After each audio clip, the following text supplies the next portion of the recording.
remain. No living representatives. Yeah, sadly, pterosaurs are pretty dang cool. They're very lightly built, and all known pterosaurs, like pterosaurs, have wings. We have some archosauromorphs that may be their ancestors earlier in the Triassic, but they don't have wings yet.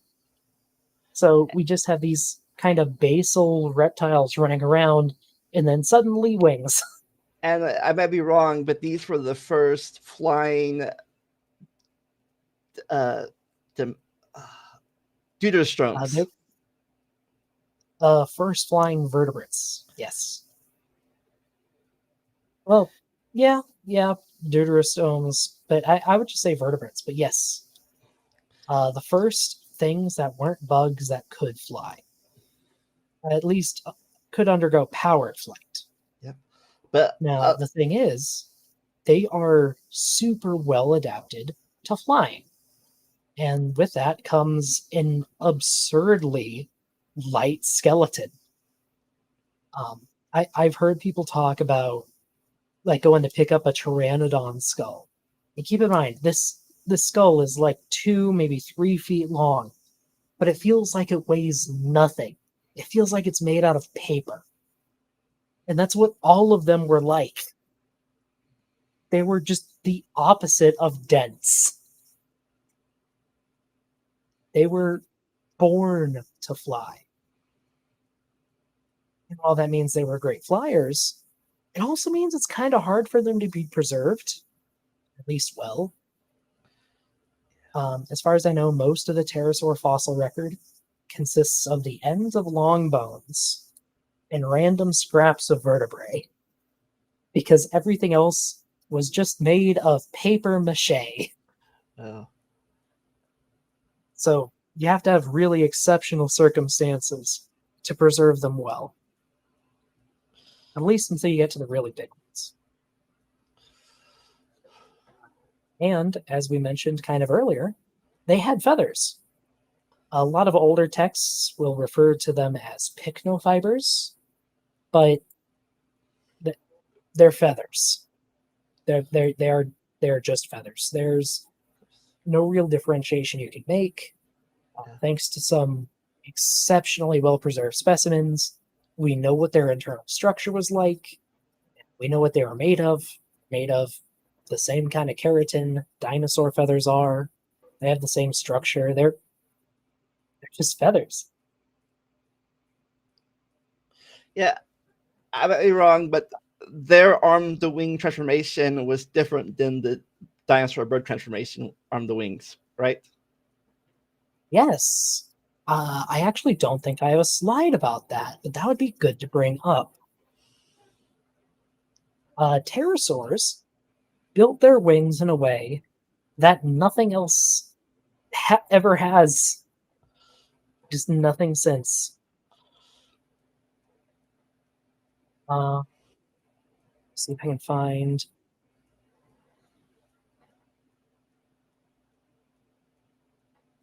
There's a good picture. I'm gonna share something here. All right.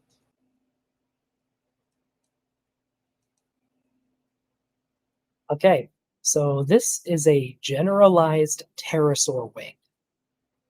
And if you know anything about anatomy, you're going to notice that a few things are really freaking weird.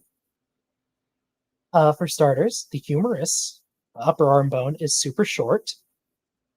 Then the lower arm bones are long.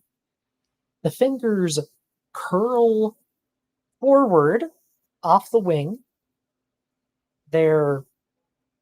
Basically their thumb points back towards the humerus. And then the fourth finger is 3 to 4 times the length of the rest of the arm. And it's just pointing out. And now keep in mind, all of these bones are basically made out of paper. and yet somehow they're strong enough to support this animal's weight. And they're helped by these lines you can see running through the wing. Now, those lines are long strands of connective tissue that help hold up the end of the wing. And they're attached in such a way that if the pterosaur pulls its fourth finger back, the wing just whoop, swoops back in. It folds like an umbrella. But, well, like a perfected umbrella, I should say. Like they basically close themselves. And that system also gives them just, how do I put this? They would have had more information to process while flying than any bird could ever hope to dream. Or bat. Or, well, I think, yeah, actually, or bats. But like it's such an incredible system that they had. And apparently it was just super effective. Let me see if I can find a diagram of how they folded their wings. But and like the thing is, we used to think they'd be super awkward on the ground too. But just because of how their bodies were built, some of these guys could gallop like a giraffe. And we won't be seeing any that are giraffe-sized in this video, but we will eventually. They really are just absolutely bonkers creatures. They really are. Like, it's a wonder that the first ones even got off the ground.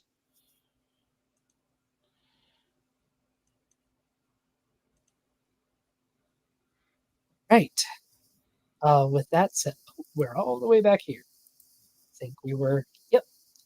Anywho, let's get into our first pterosaur. I'm sure they start off completely normal. Oh, sorry. Yeah, this is a page you put in here. Again, we're not going through the exact phylogeny. Pterosaur phylogeny is complicated, especially since multiple features evolve and disappear several times. But we're going to be going through some of the more interesting earlier representatives. Yeah, Professor, I think a lot of people get confused. They think pterodactyls and pterosaurs are the same thing. I mean, pterodactyls are a type of pterosaur. True. But we won't be seeing a pterodactyloid until the very end of the presentation. For now, how did pterosaurs start? Well, like I said, the earliest full-on pterosaurs we have are already flying. We don't have the intermediate, at least not yet. But we do have an interesting group of tiny archosaurs in the early Triassic. They're called Lagurpetids. And one of the most well-known is called Scleromochlus. It is a tiny archosaur. I think it's maybe 10 or 20 centimeters long at most. Oh, real fast. And it moved. Sorry, interrupt you, but yeah, it would have been really fast. It would have moved by hopping. I have a pterosaur toy. Is that a Dinobot? Power Ranger, yeah. Close enough.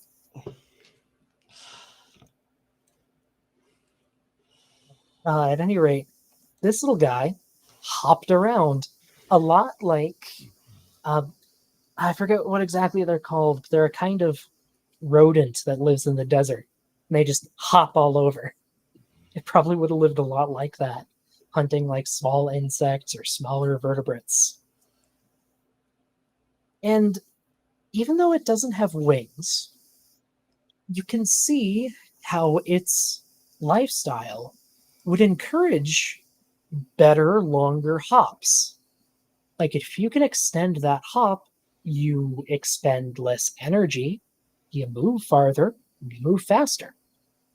So there's this really intense pressure to hop farther and faster. And if you have a little like skin membrane between your arms and your legs, well, hey, that's going to help pick you up and make you go a little further. And yes, Rana, kind of like a gerbil. Or what is it? There's a meme with the rodent I'm thinking of that has them doing like the drill instructor from Full Metal Jacket screams. Is it?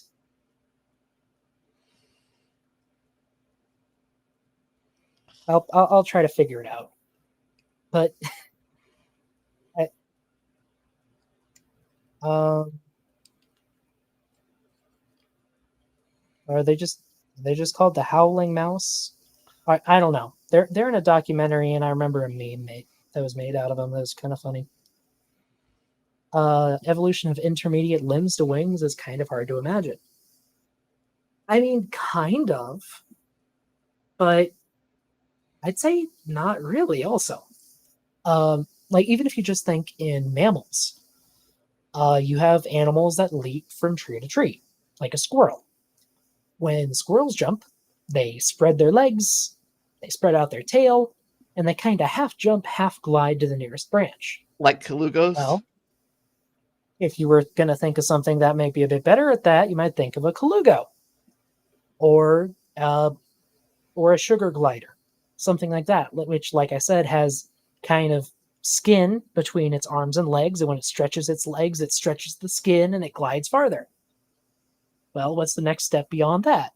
Being able to flap your arms and or legs and jump a bit farther. Well, now you're getting into kind of a bat kind of thing. So it's the kind of progression that requires consistent pressure from the environment. But it's also something that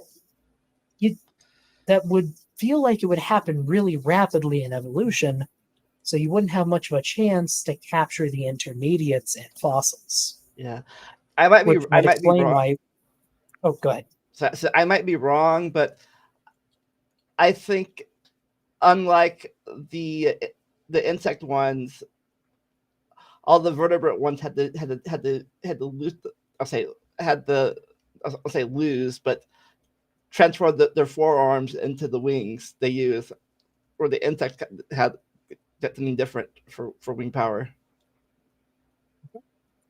Also, Rana hit the nail on the head, like a jerboa, exactly like a jerboa. In fact, they kind of look like a jerboa. And I'm looking at it. What's a jerboa? You don't know what a jerboa is? Okay, I have to show you. Sharing the screen. This is a jerboa.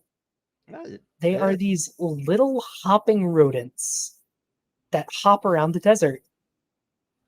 And they are so cute. I love them. They're so adorable. They just go hop, hop, hop. But yeah, it would have lived basically just like that. Probably. Or at least most likely. It's probably one of the better modern analogs. But yeah, that's the start. This Scleromochlus. And then we jump. And we get into pterosaurs. Because again, we don't really have that intermediate, at least not yet. So this is one of the earliest pterosaurs, and it's called Ostreodactylus. And it's already getting kind of weird. It's not satisfied with just being able to fly. It's one of the first pterosaurs known to have a head crest, which is something that appears and disappears over and over and over again throughout the entire lineage.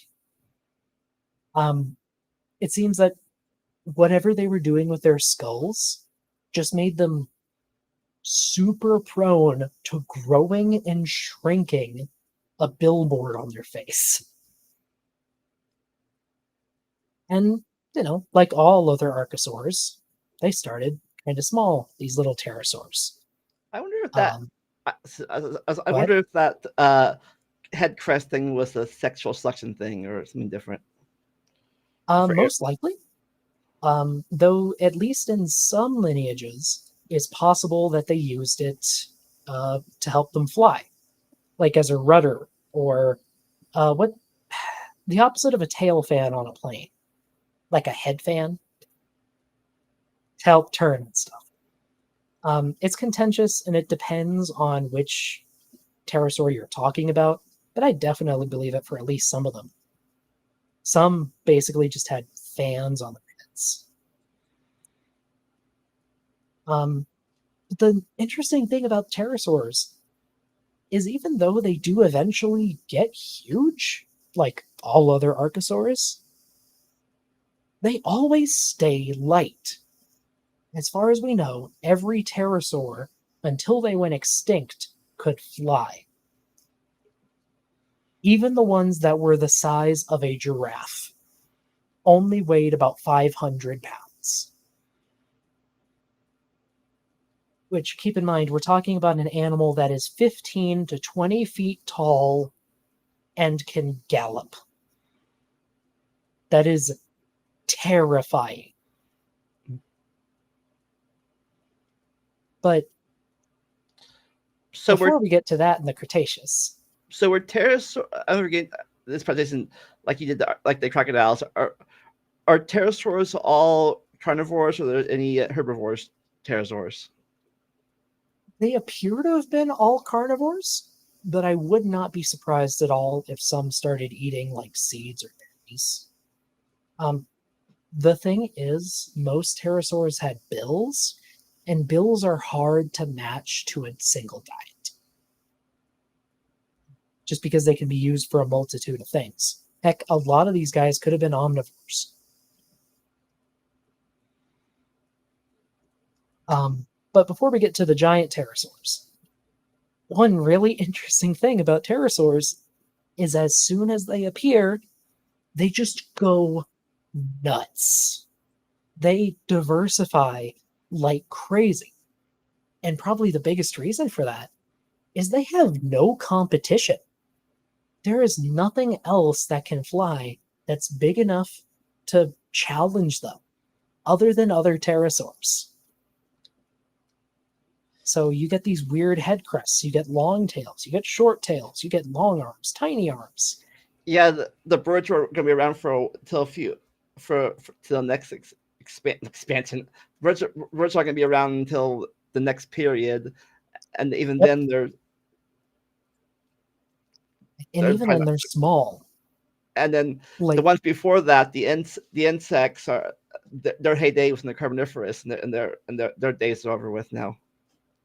Yep, all of the bugs are small. Birds haven't evolved yet, and even when birds do evolve, they tend to stay fairly small, at least until about the end of the Cretaceous. You start to see some larger birds by then, but not many. But after that, their competition is over, is gone, and they dominate the sky. And then the birds take over. Yep, exactly. When an extinction happens, it opens up a whole lot of niches, and animals diversify quick. Do you know if early bats were before the KG split, KG extinction, or are they after? I'm gonna say before, but I'm not 100% sure. Well, in that case, then that would. If not before, then it's very close. If they were before, that would mean there's at least four different flying things at the same time. Excuse me. Yeah. Of course, obviously the pterosaurs had the high sky, had the high ground, quote high ground. At least at first, yeah. Speaking of flying, again, the pterosaurs get weird fast. The panel selection won't go away, but whatever. There it goes. All kinds of pterosaurs appeared before the end of the Triassic, including one of the most famous ones, Dimorphodon. Now, even among a lot of other early pterosaurs, Dimorphodon had a huge head. Like, its head was about the size of its body. And the odd thing about it is that it had 2 different types of teeth. Now, mammals can have 3 or 4 different kinds of teeth. But it's rare for reptiles to have multiple teeth. And the thing about having multiple types of teeth is that it lets you have a more varied diet because you can process more types of food. So Dimorphodon probably would have been one of the more adaptable early pterosaurs, being able to eat a lot of different things. And it's not alone. There's another group that got a little extra weird. So this is Gehelopterus. It's a member of a group of pterosaurs called Agneronathans. That means frog mouths. Because they have a mouth like a frog. I know, it's... How did they come up with that name? And the interesting thing is, they probably would have lived like bats. Because they had huge eyes, their wings were built more for mobility than they were for flying long distances. And they might have had feelers to help track the changes in wind pressures. Gehelopterus in particular is preserved with multiple types of feathers all over its body. I think there are 7 types in total. Like 7 completely different structures of feathers. And they are beautifully preserved. But this is the thing with pterosaurs. You either get scraps of nothing, that's just a hollow tube, like of bone, or you get an absolutely perfectly preserved complete animal. There is no in between with pterosaurs.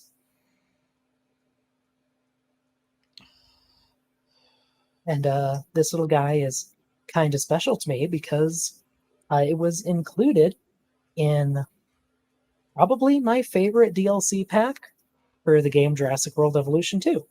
Ooh. It was part of the Feathered Species pack. And it absolutely belonged there.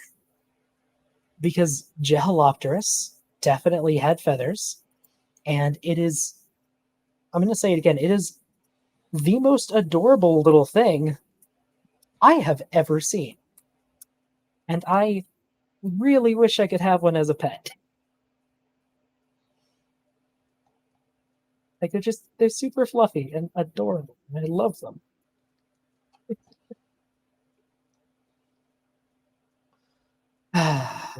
I wish they were still alive. I wish. Of course, I doubt they'd be the same as they were now as they were then, because nothing stays the same unless, at least not this.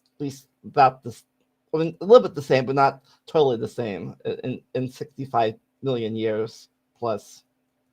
Like 160 million years, but yeah. Also, I'm sharing another thing.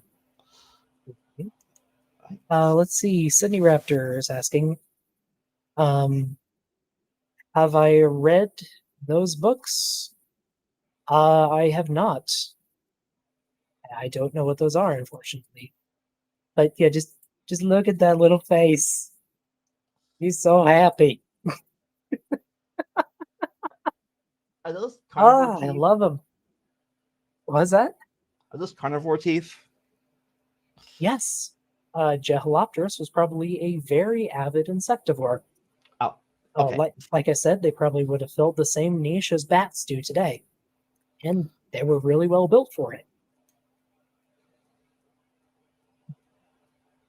You always wanted to work in paleontology, Eddie. Yeah, that's fair. I had to travel a good 12 hours to get my start in my field, and I'm just starting. It's never too late to be an amateur paleontologist, though. Even amateurs have contributed massively to the field.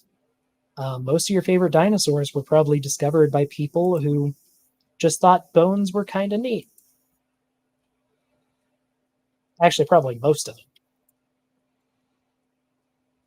But anyway, that is the adorableness.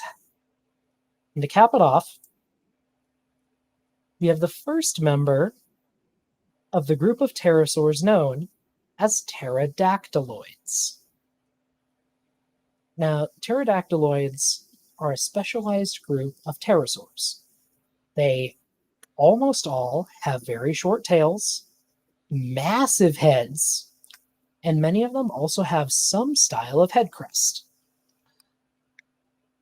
Yeah. And, well, it seems they ditched the long tail that a lot of earlier pterosaurs had in favor of a more streamlined body.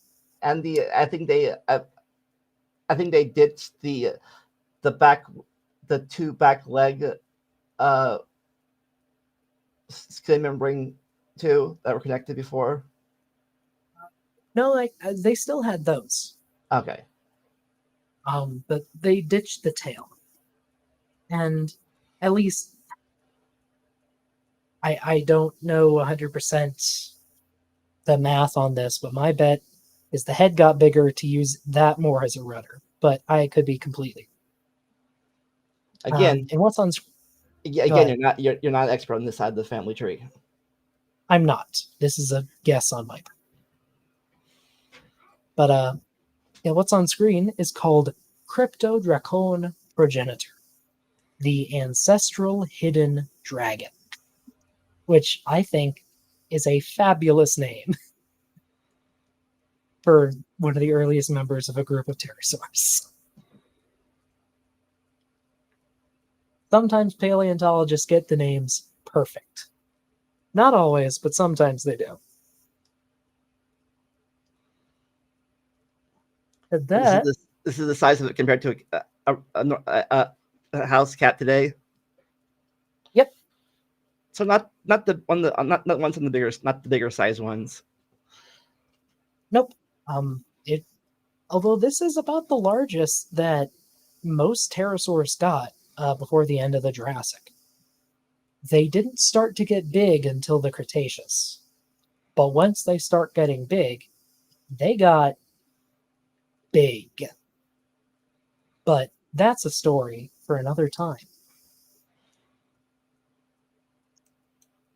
For now, does anyone in the chat, or you, Vandalia, anyone have any questions? And yes, like Pragmatic says, like, share, subscribe, por favor. It genuinely helps us out. Yep. If you're not subscribed to Doc Dino, do that. Or vice versa, if you're watching on Doc Dino's channel and not subscribed to me yet. Exactly. Right. Let's see, I'm not seeing any last minute questions come in. You have any plans for the near future? Yes. I have stuff planned out. Coming up soon, I'll be interviewing. I forget what it is, but I think it's the daughter of the guy who played Frankenstein or Dracula in the old Universal movies. I'll be interviewing her. Cool.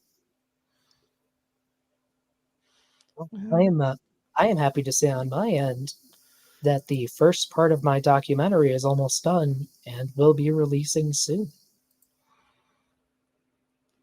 Nice. So I hope people are at least somewhat excited to see that. I've been working on it for too long. That's such as life.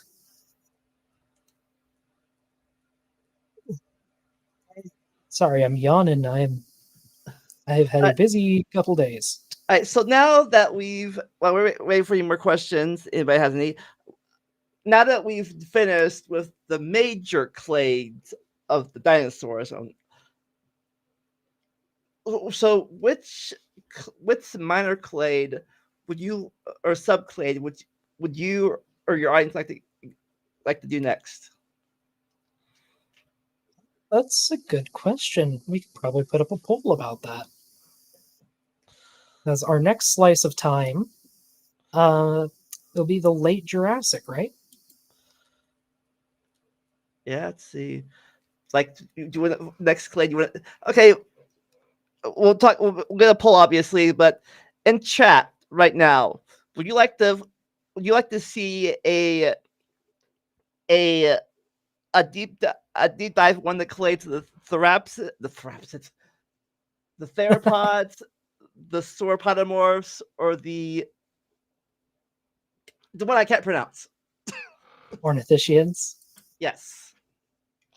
Well, now that I think about it, we could hypothetically do late Jurassic and couple it with the early Cretaceous, and then leave the middle and late Cretaceous.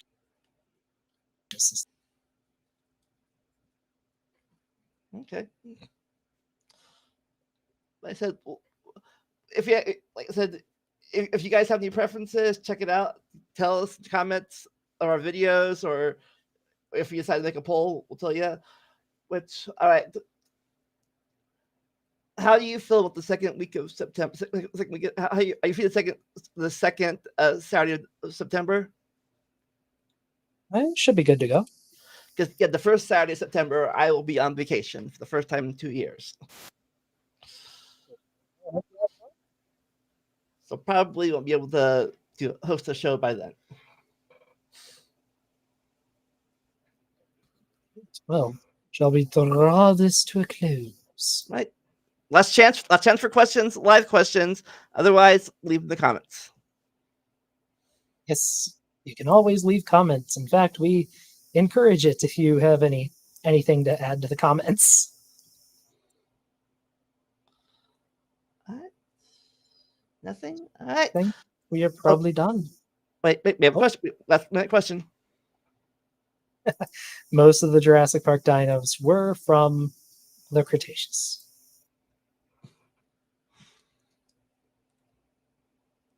Yeah, all right. Yeah, right. You want to say your closing catchphrase? I mean, I don't really have one other than have a good day, everybody. Thanks for joining us. You should get one. They're fun. Well, how about you? Give me an example. All right. As I always say, never stop learning and enjoy the randomness. We'll see you all next time. Bye.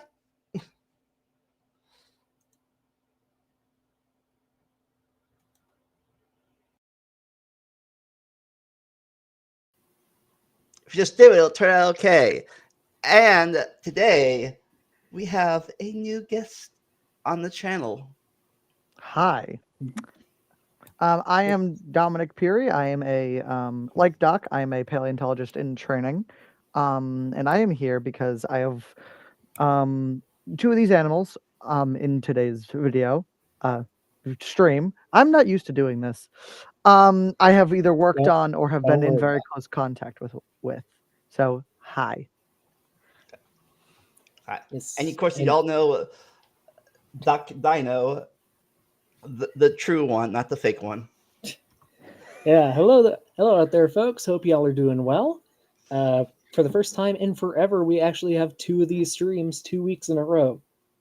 The first time in a while. Wow. And for the first time in a while, we're not going to talk about dinosaurs. That's correct. Let's see. Should we give people another couple minutes to trickle in, or do you think we should get started? I don't know. Unless you want to talk about something you're doing in the field or whatever while we wait for people. Is there anything to talk about in the field?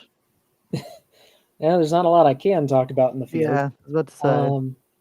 I guess I will say, at least, hello to my audience. I am trying to become more active on my YouTube channel, trying to put more time into it. It does take a lot of time, though. I spent hours working on this presentation today and yesterday. I put a tentative super chat goal in the chat.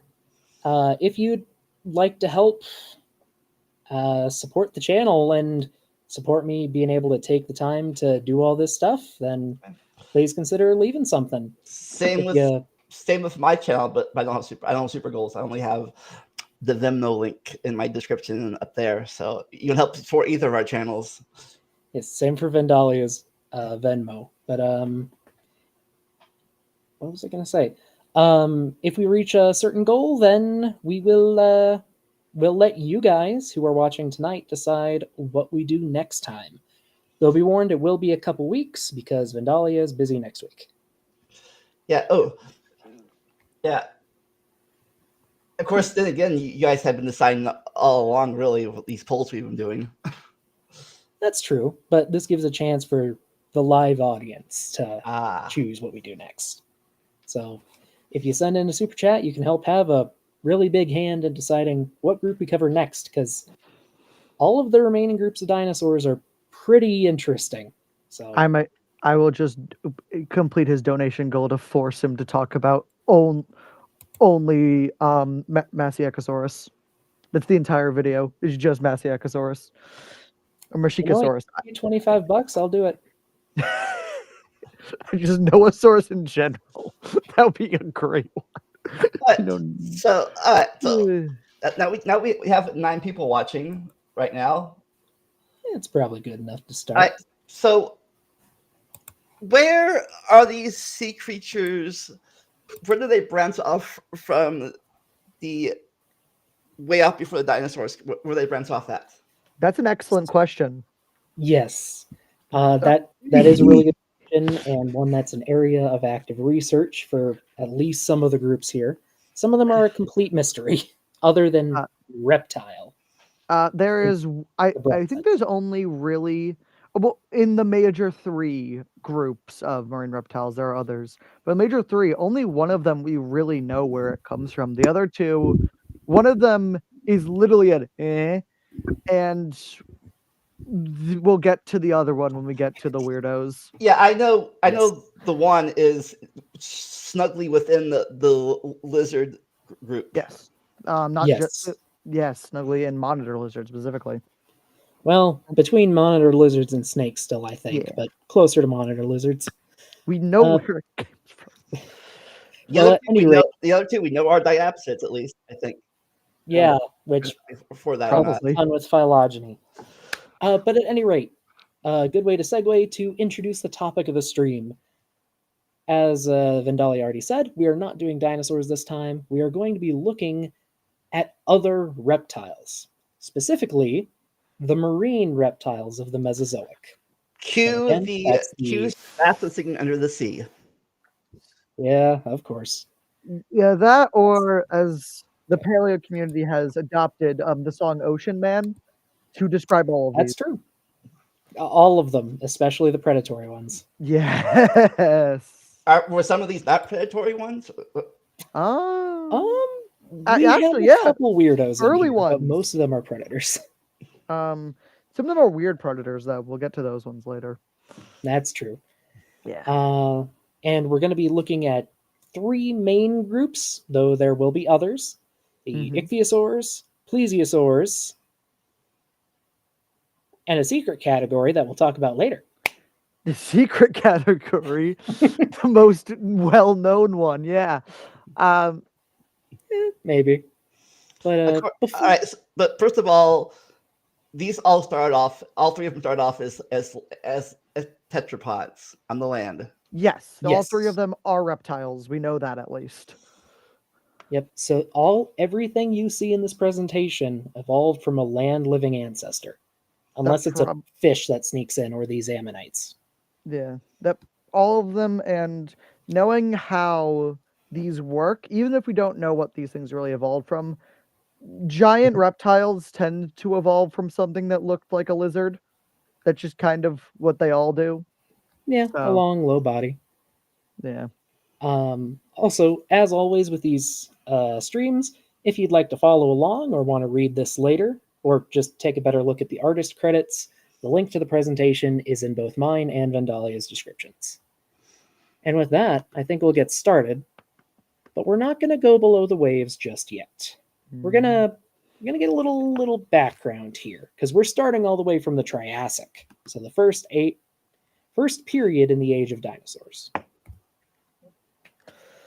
So before the Mesozoic, so even though we think of the Mesozoic as the age of dinosaurs, they weren't alone. Pterosaurs conquered the skies, and many other reptiles took to the water. But before all this could take place, something had to clear the way. What allowed these animals, who had previously been bit players in the game of life, to conquer the world? Well, the world before the dinosaurs would have been pretty alien to us. The apex predators on land were saber-toothed bear hyenas. That's basic. That's a good way to think of them. Yeah, you're not wrong. But I believe these bear hyenas were more related to us. They were dinosaurs. They were our relatives. That's true. They were stem mammals, yes. Or Yep. as synapsids, as people call them now. Yeah. So even though people think of, mammals as living in the shadows of dinosaurs, technically our ancestors held the limelight first, then dinosaurs, then us again. Yeah, we took it back. We took it back eventually. And compared to those weird apex predators, the largest herbivores were kind of like a mix of giant hairless wombats and these giant land turtles, which I think are still closest related to turtles. Yeah. That's an excellent question. We have like 3 of them. Of course, I just gotta say one thing. Even though we've been at this war between us and the diapsids, we had to team up against the protostones because they're kicking our butt. Yeah, I guess so. You're also forgetting the living beer kegs that dominated the rivers and streams. Listen, I can't include every weird thing from the Permian. And that's why I'm here, to give you very bad descriptions of these creatures. I mean, the funny thing is, it's pretty accurate. Yeah. So is this picture from the Permian or this picture from the Carboniferous? It's Permian. This is Permian, yeah. There. Oh yeah. No one really knows this. There were giant locusts and like the kings of the skies during the Permian were giant locusts and dragonfly things. They were awful. Yeah, cool. I did not know the big insects survived after the Carboniferous. Yes. Some of them thrived. Yeah. It took a lot to severely lower the oxygen content of the atmosphere.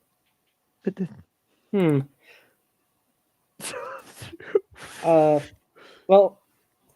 anyway, at the end of this period known as the Permian, I think it's important to remember a simple quote. And if anyone in the chat can place this, you win. Vendalia, you're disqualified. Life cannot gain anything without first giving something in return. To obtain something of equal value must be lost. And a lot of things were lost. Yep, the world before the dinosaurs was just as flourishing as it was during the height of their reign. Oh, yeah. And 252 million years ago, life was thriving. Fast synapsids ruled the land, the ones taking a nap here. Huge amphibians hunted prey from the water's edge, like an alligator. And huge insects darted through primitive forests. And then the Earth tried to split in half. Yeah. The continental crust under what is now Asia tore apart, and a flood of lava swept across an area that was 3/4 the size of the continental U.S. And this it was kept and it kept pouring out for a literal million years. This was the biggest of them all, but this was the third of the big ones. This It's is the fourth biggest. It's the fourth mass extinction in timeline. I know it's the biggest one, but it's the fourth, right? No, the it's either Triassic, third. the Triassic Jurassic has one too, yeah. but Yeah, see, the first one, the first big one was the I think the S or S the O one. Ornithischia Silurian. Oh, And I'm then- counting ice Devonian, ball too. Then That's why. late Devonian, then this one, then the Jurassic, and then the asteroid the one. Cretaceous. Of course, Yeah. it's six. If you count the Great Oxidation event, that's a different one. I'm counting snowball when before we really got big Snowball. cell things. The entire world froze over. Yeah, that's I guess that's the second one. Like if you count the first one as the oxygen holocaust, like people call it. Yeah. Mhm. But anyways, Plus, at any rate, plus little ones in between all these things. I do want to emphasize though, enough lava poured out of here to cover the Oh, yeah. U.S. hundreds of feet deep. yeah, I thought lava. it's bad. What happened? The Great Dying. Mhm. The asteroid was bad, but the life could probably survive from this. There was a very good chance that the Great Dying just killed life forever. At least macroscopic life. Yeah, just And everything that's on a single cell in dead. And we know that lava was pouring out for a million years because we can date when lava erupts really accurately. Yeah, we can. Yeah, I heard that this great lava event was more traumatic to life because we were all one continent still. If it had been separated, it might have been as bad. That it lasted for a million. Most other mass extinctions happen within Like mind you, the asteroid 10,000 years at most. 10,000 years at most. The asteroid is one awful day. The Great Dying. It wasn't the fact that it was so bad. It was that it lasted so long, literally choking the Earth to death for a million years. And on that note, the part of the reason it was so deadly is because the lava that flowed out literally cooked and melted underlying rocks. Mhm. Rocks that were filled with carbonates and coal. So a ton of carbon burned, sending massive plumes up into the atmosphere and raining back down as acid rain. Mhm. So just acid flowing into the ocean for a million years. It's estimated that 90% of species total died out in this event. 95% of animal species. Yeah, But somehow we survived. Not us A humans. lot of things Somehow. survived. I wouldn't give it on just us. It was complete luck. yeah. We is- are the 5%. Yeah. The other thing this did, which is why we can talk about this, is that the oceans were boiling. Actually boiling boiling. acid. So everything that was like in the top maybe 1,000 or 100,000 feet of the sea, just dead. And I guess that all those deaths left a big niche open for people for new sea We'll people. get to that big niches, yeah. That's a good guess. And on that note, our next topic is recovering from extinction. So, despite the utter horrific cataclysm that Hell. life just went through, it didn't take long for it to return. Since many of the pre-existing niches were just erased, plants and animals of all kinds rapidly refilled their ecosystems with a fresh variety of life. In fact, when early geologists split the Triassic period, they divided it into an early half and a late half. And this was just based on the number of species they saw. They split it about in half. when we developed radiometric dating, we found out that the early Triassic takes up 4 million years out of 50. Yeah. Less than 10% of the time, half of the new species variety. It's insane how quickly life bounced back from the most horrific thing in Earth's history. It bounced back faster than the KPG, at least comparatively for how devastating it was. Mm-hmm. And part of that might have been just because there were so many of these niches open. Yeah. And just for anyone listening who doesn't know, a niche is a role that an organism fills in an environment. So a predator, an herbivore of a specific kind of plant. There's a lot of niches. Mm-hmm. And when a lot of them are open, animals are going to evolve to fill those niches. And with a lot less competition, animals tend to ignore the rules of evolution to an extent. At least for a time. Yeah. And that's how you get so many really weird forms too, which you'll see if you ever look up Triassic life. Awful monsters. Now, in evolutionary biology / paleontology, an abrupt rise in diversity like this is called an adaptive radiation. Most of our iconic Mesozoic reptiles appeared within this radiation, or at least their early ancestors did. Oh, and really quick, thank you, Maya. Yeah, I just hit 700 subscribers either late last night or this morning. So thank you, folks. Another milestone. And adaptive radiations, for the record, can occur for a lot of reasons, but they typically occur pretty easily after a mass extinction. Yeah, it's either after mass extinction or something finds itself on an island with no competition. It's one of those two usually. And interestingly enough, it seems like a lot of reptiles became semi-aquatic during this time. Or maybe it's more so that those with semi-aquatic tendencies were more likely to survive the Great Dying.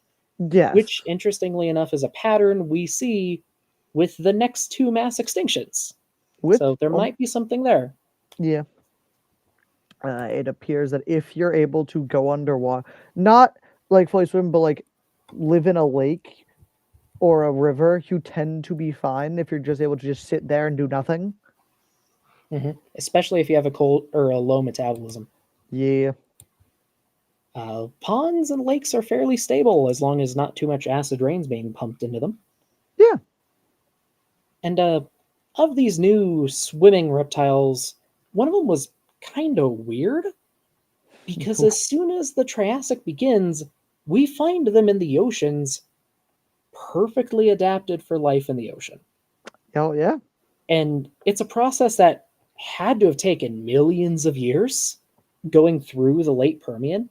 For reference, it took whales about 15 million years and to whales become what we would recognize as whales. And whales do it fast too. Whales did it really fast. Yeah, whales do it really fast. It takes a long time to go from land creature to I have no limbs and live in the water.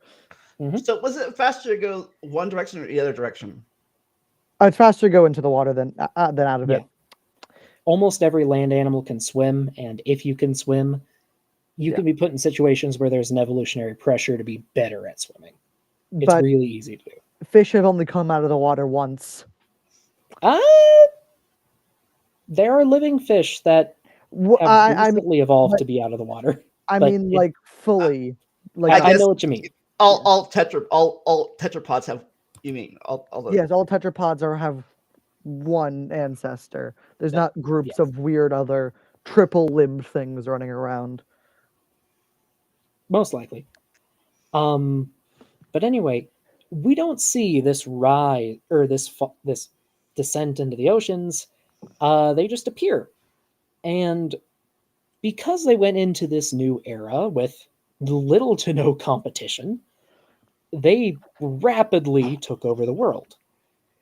But before we get to them, let's meet a few of the strange things that they ruled over, because those are pretty interesting and don't My get f- enough attention. My favorite category: weird, dumb things that try to swim.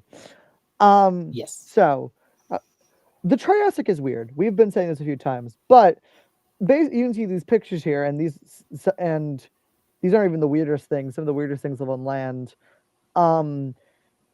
They just keep going in the water. So again clockwise. There's no thesaurus at the top. We'll start with Mhm. that. Those are the most normal. It's just if a lizard decided to do what an otter did. Basically, yeah.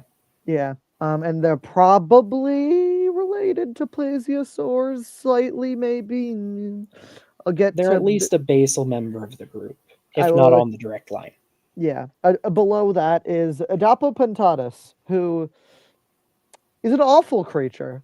But we thought it was worse because the first skull we found was squished laterally, so that weird dumb spoon mouth we had. We thought it had a mouth that opened vertically. I didn't do that. That was weird. It does a mouth that opened vertically.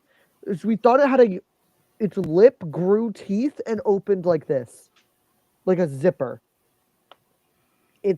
There's a great image from where the paper is described. It's awful. I hate it. Then there's Van Clevia, which is the only creature to ever make a paddle tail not out of bone. It's out of its own. It's out of scales. That's what the paddle is made of. It's out of scales. It also, for some reason, is saber tooth. And I don't think we know what Van Clevia is, right? It's just kind of there. I think it's an archosauriform. That's But really quick, I do have pictures. Yeah, This no. is what we thought Ah, Tetraodontatus looked like. awful, disgusting. Yeah, turns out the fossil was just squished, and it actually looked a lot more normal. It looked like this. This is Normal. probably Yeah. one of the most famous images of the creature. Yeah.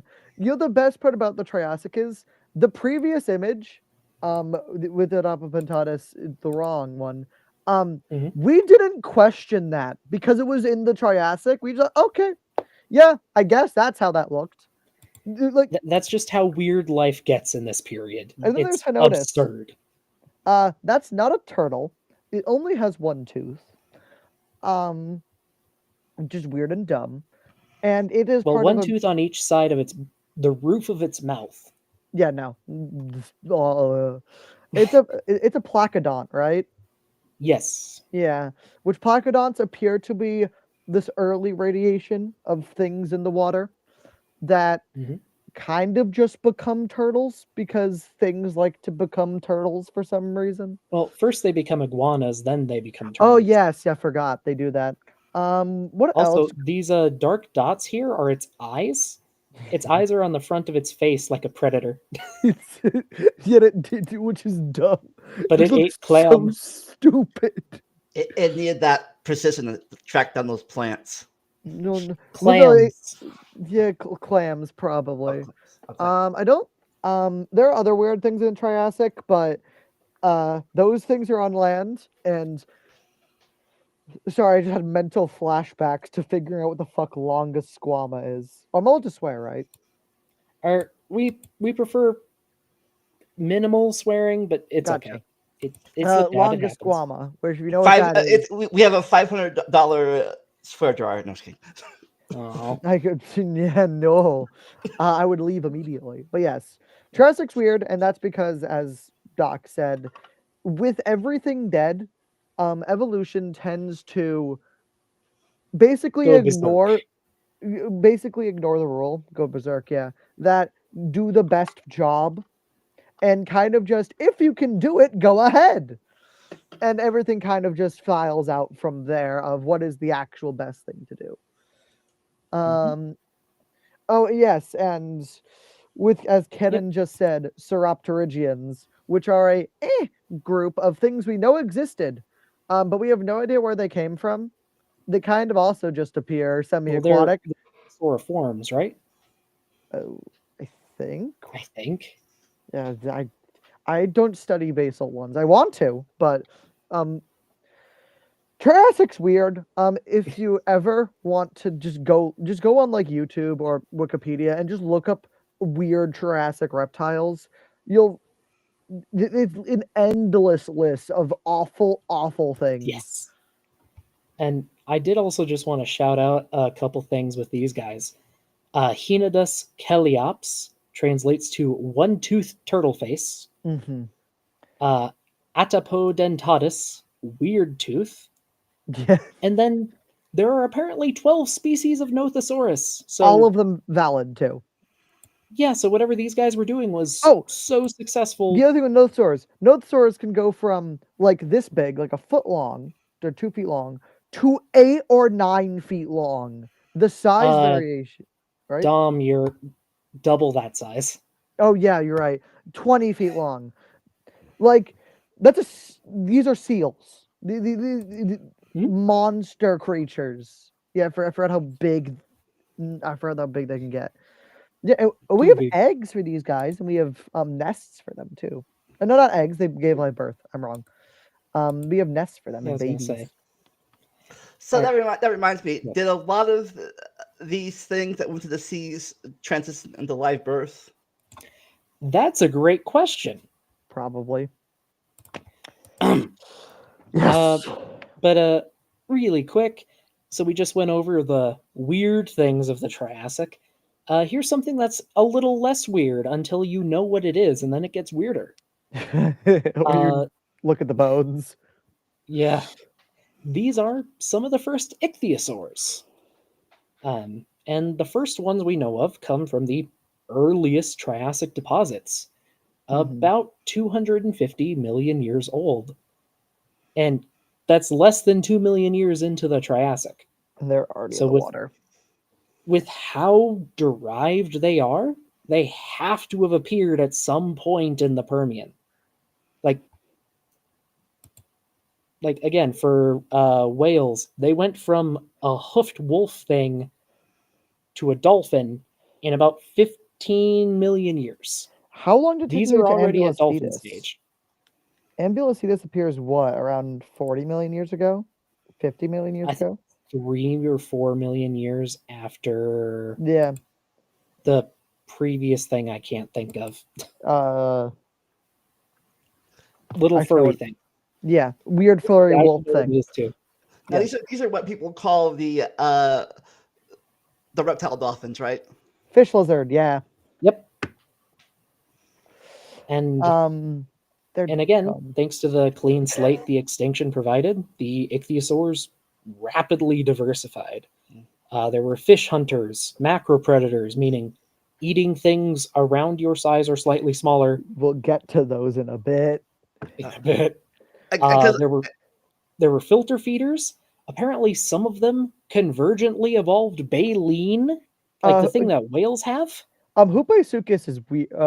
You can pull up a picture of it. It's dumb. It's also like 12 inches long. Yeah, and it's so dumb and stupid. And because of how they walked on land, these guys had the vertical tails instead of horizontal tails like the whales and dolphins have. Well, because whales and dolphins, how the tail structure is kind of just random, but basically it's so dumb and stupid. Oh my god, look at its dumb face. Yeah, this thing had baleen like a whale. It's so dumb. And this is by Nick's Draws Stuff, who does a lot of really good stuff. He does. It's so dumb. It's 12 inches long. It's this big. Sorry. Hupasuchus bothers me. Ichthyosaurs bother me on an emotional level. But yeah, they basically everything. The other thing that they do a few things with their skeletons. One, they evolve fish vertebrae for some reason, which is disgusting and awful. They turn their vertebrae back into fish vertebrae. It's horrific, and they're stupid, but they're also really cool. Don't you the other thing they do with their hands? The pavement road they do with their hands. The bones of their hands turn into cobblestones. Actual cobble, like as a flipper. The good pictures from Ophthalmosaurus. It's not. Yeah, we'll see some photos of ichthyosaur hands later, but yeah. Before that, as I said, ichthyosaurs rapidly diversify, meaning they go from about human size to not very fast. The giants. Ichthyosaurs get big. They are probably the first true giants of the natural world, at least vertebrate wise. So how big were they compared to our modern sea giants? Same size. Oh, okay. There are fragmentary remains that could belong to ichthyosaurs, rivaling a blue whale. Beating it in weight. Beating it in weight? Beating with the biggest species, the biggest bones that are assigned to Ichthyotitan, 110, 120 tons.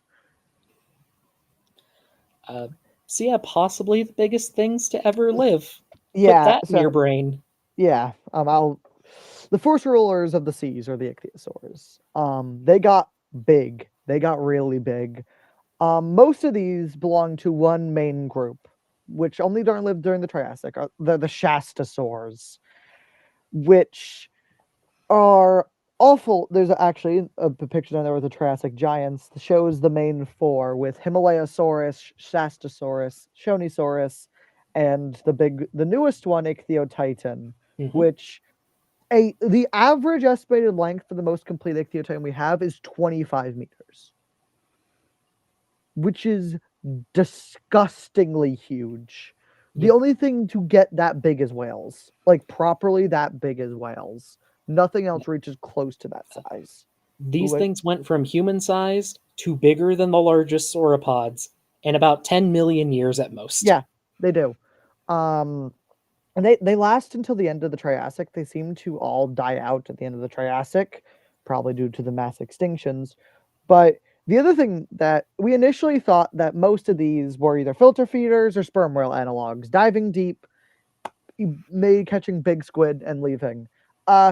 We've discovered teeth from I know Himalayasaurus and Shastosaurus at least, and also Chonisaurus, but Chonisaurus is a bit other things. But also Symbospondylus, who is there, who is a weird, awful thing as well. It's part of the Symbospondylines, which appeared to be the first proper macropredatory ichthyosaurs. I think they appear before Shastosaurs, if I remember correctly. I think so, slightly. But they do a very common thing, like most marine predators you will see, besides one, they don't get sharp teeth, or they do with sharp teeth. They develop railroad spikes for teeth, which are these. A best example is T-Rex, but T-Rex isn't even a real railroad spike compared to the later things and ichthyosaurs. It's basically being impaled by a stake. And what these things must have been hunting besides each other, actually, with Shonisaurus in particular, by the names, I should probably mention what those names come from.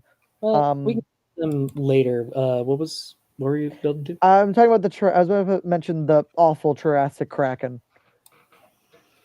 Ah, yes. So there is a theory developed by an insane we don't have enough viewers for me not to hound paleontologists. I'm not going to say his name, but by an insane person who, because of the way the vertebrae of Shonisaurus was found, that it semi-resembled an octopus, kind of. He was convinced there was a hyper-intelligent octopus that was killing Shonisaurs and depicting art of itself using its vertebrae. For the record, nobody else thinks this is remotely close to a valid idea. No, yes, this is dumb. Because we would find fossils of it, because there's three things you find Shonisaurus with. You find fish, you find squid beaks, tiny ones, and then you find one of the largest ichthyosaurs ever known. So yeah, it appears that Shonisaurus might have been a sperm whale analog squid eater. The other ones definitely were macropredatory and hunting other vertebrates. And a little fun fact about Ichthyotitan up here. This was just described either last year or Last the year. year before. It was last And year it was in apparently about found by- March. Huh? Last year in March, I believe. Yep. And it was discovered by a little girl on vacation with her family at the beach. Yeah. Well, She found Happens with a lot of fossils. So It was- like how the first ichthyosaur was found by a girl. in- no, we're getting ahead. No spoiler. Well, you got also- this 20 is a spoiler bucks, if everyone by knows the it by way. now. Is that spoiler if it's been Yeah. known for like 300 years? It is a spoiler for the presentation. It is. But their names, because we've been doing that for the names. The 5 were shown here. They're kind of, except for Pseudospondylus, kind of self-explanatory. Ichthyotitan means big fish. Which I'm actually, I actually am a bit concerned that Ichthyotitan wasn't taken by some weird Devonian thing until Kinda. Shastasaurus, I believe, just means Shasta's lizard, if I remember Like correctly. Mount Shasta, right? I believe it's Mount Shasta. Yes. I'm checking Symbol Spondylus. Get over Symbol Spondylus. Shonisaurus. Shonisaurus is named for the Shoshone Mountains. Hmm, And Himalayasaurus, just guess. yeah. Just guess what that's um, named for. How the fuck? Sorry, Symbol Spondylus is such a dumb word. We have something for you guys. Yes, while you're figuring that out, Dom, $20 super chat. Thank you very much from Vamsy Jessica Manda. Lots of great information. Thank you guys. We I enjoy should've- listening every time. I should have get Symbol Spondylus means cupped vertebrae in reference that it's a fish Oh. vertebrae. That makes sense. Yeah. Well, I'll just say thank you very much for the super chat and glad to have you along. Mhm. Yeah, if anyone else would like to help support these streams, I have a super chat goal going in my chat right now. I think that puts us 1 towards the goal. And if you guys reach it, you get to does. choose whatever we cover next time.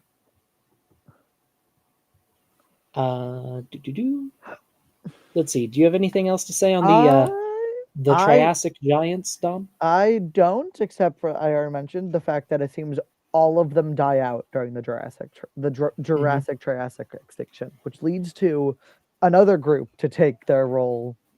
Yes, and to be honest, it's not really a huge surprise that they go extinct. Usually, the most specialized and Yeah. especially the largest animals are some of the first to go when the environment Predators, can especially. no longer support them.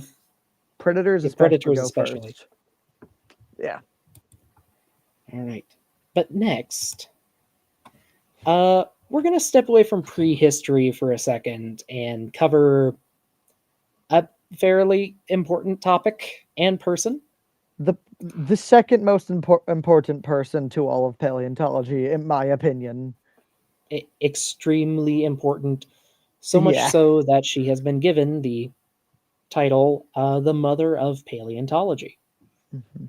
And we won't make this too long because this is a paleontology stream, but I mean she's a paleontologist. We won't take forever, but there are some important things to cover. To start with, she sells seashells down by the seashore. Is a tongue twister I was taught as a kid. Mhm. But it has a much longer history, and in fact it might trace back to the early 1800s, to a young British girl who, along with her sister, would find fossils and shells and sell them to tourists and collectors. Her name was Mary Anning. Mary made her living by finding fossils and selling them to the naturalists of the day, though her and her family always struggled with money. She discovered Ichthyosaurus, Plesiosaurus, and dozens of other species, including, I just learned today, Dimorphodon. She discovered the first British pterosaur. I believe she also discovered Pliosaurus because the nickname for it is Mary Anning's monster. I would not be surprised. And actually, in scientific circles, she was really well known for her expertise in fossil finding and anatomy. And prominent naturalists would write to her seeking advice on their publications. but not Mhm. giving her any credit. I guess from. Oh no, they gave they Well, actually gave her a lot of credit. That's why Okay. yeah. some people did, some people Yes. didn't, but because she was a woman of the day, she was not allowed to publish No. any research. Yeah. She was excluded from the scientific community. In the 1830s, she fell upon hard times financially, and a friend of hers sold prints displaying her discoveries to help her out. And in fact, this is Duria Antiquia, I'm probably saying that terribly, Yes. by Henry de la Beche, who was a geologist and friend of Mary Anning. Most of the species in this image were discovered by her. Oh, I didn't even. Sorry, I didn't know what Kaden just said in the chat that Hmm? species of ichthyosaur is named after her. I didn't even know that. Good. Good that you She did not know deserves that, or more. good that it Both. happened. She Good deserves that a there's bunch one of named names. after her. Wish it happened sooner. Yeah. Um, and again, owing to her expertise and incredibly important discoveries, many people consider her to be the mother of paleontology. Again, this was right around when the field actually got started. Most of her discoveries were made before the theory of well, all of her discoveries were made Yeah. before the theory of evolution was an idea for Darwin. Mm-hmm. But this title is unfortunately it's posthumous, given to her long after her passing in 1847 from breast cancer. Mm-hmm.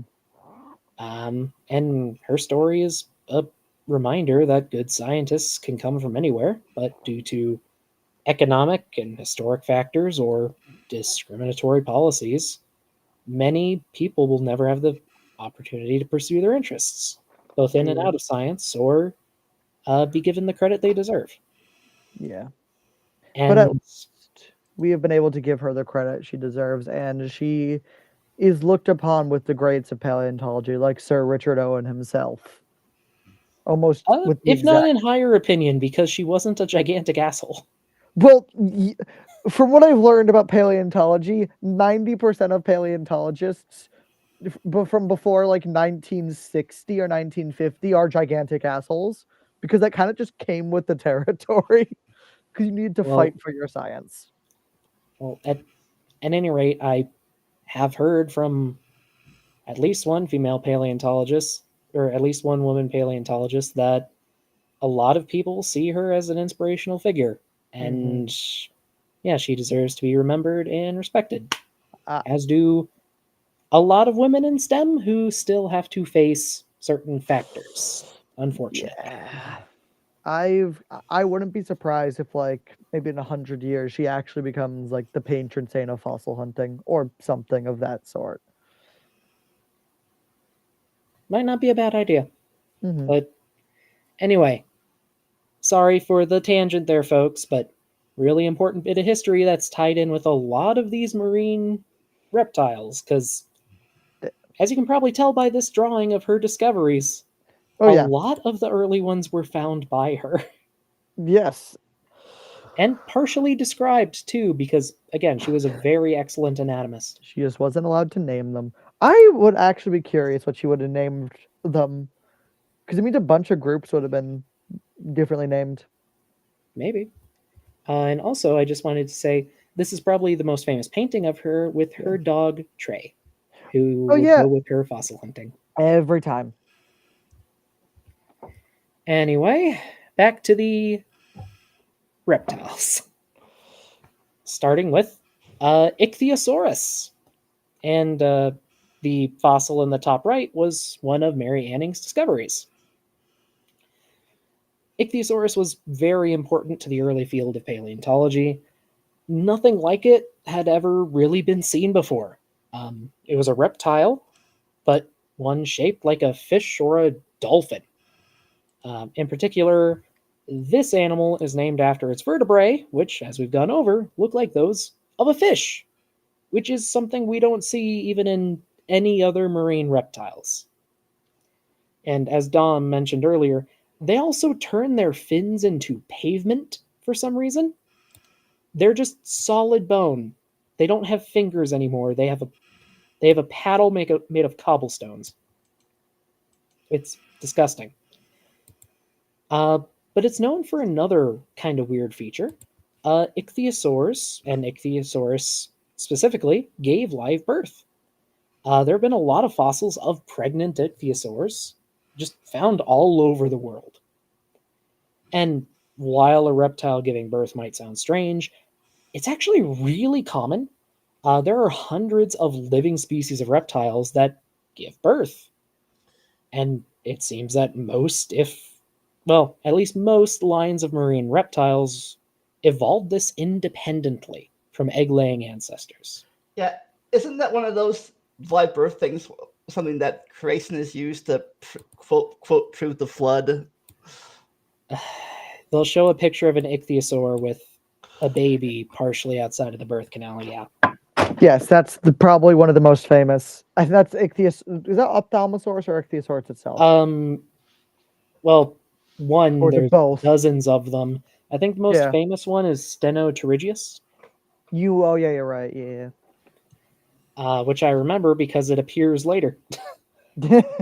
And speaking of the pregnant ichthyosaurs, this is a photo from a paper describing one. These are the ribs of the mother, and these are the vertebrae and other assorted bones of the fetus.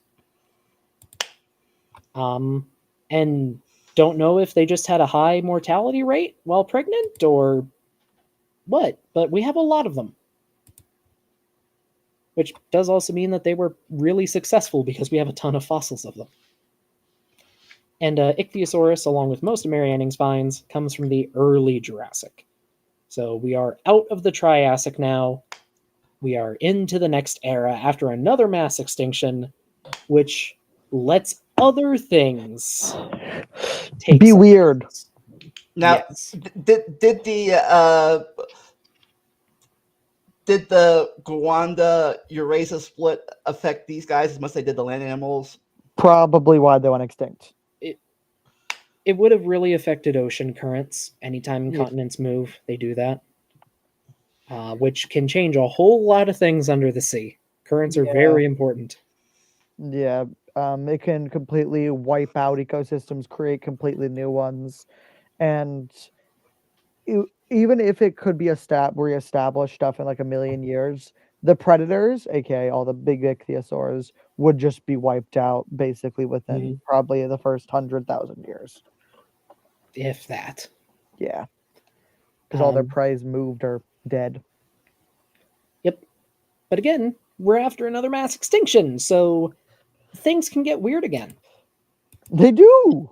Including the ichthyosaurs. So their general body plan kind of stays the same, but like modern whales, ichthyosaurs specialize in different ways. Stenopterygius up here, which I just mentioned, and this is one of the more famous pregnant ichthyosaur fossils. They develop really reinforced scleral rings. And scleral rings are rings of bone inside the sclera of your eye. They're rare in mammals, but very common in other groups. And these reinforced rings have been interpreted as giving extra strength while diving, which would allow them to hunt at deeper depths.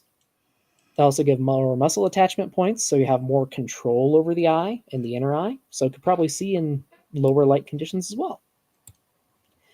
This one in particular either died giving birth or was pregnant when it died, with one of the babies being pushed out during decomposition. It goes back and forth for different individual fossils. Meanwhile, other ichthyosaurs, like Urinosaurus here, grow these super long upper jaws. Maybe, and it says swordfish here, but maybe enabling them to hunt like modern sawfish, where they swim up to their prey and smack it from the side.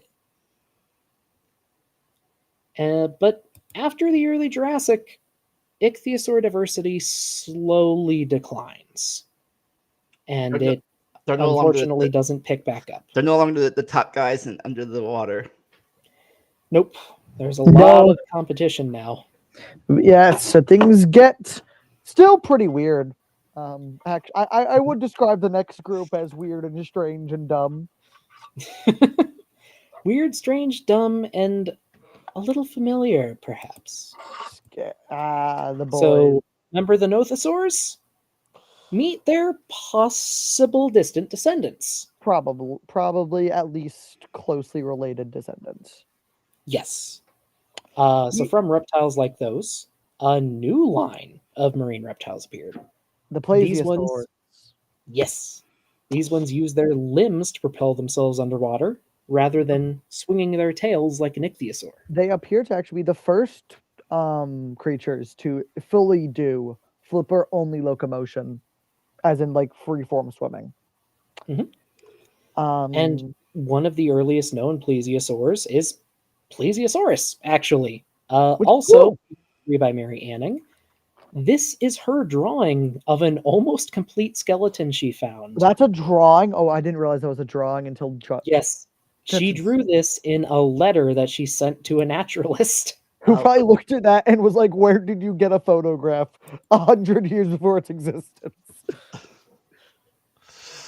And plesiosaurs are typically long-necked reptiles that typically hunted small fish. Tip. No. These necks were extremely mobile and likely made it easier for them to get close to fish without being sensed. Fish have a sense called, or Lateral fish have an line. organ called a lateral line running down their sides that lets them feel pressure waves in the water. It's basically an advanced sense of touch. Smaller objects disturb water less, possibly letting a big-bodied plesiosaur get close thanks to its tiny head.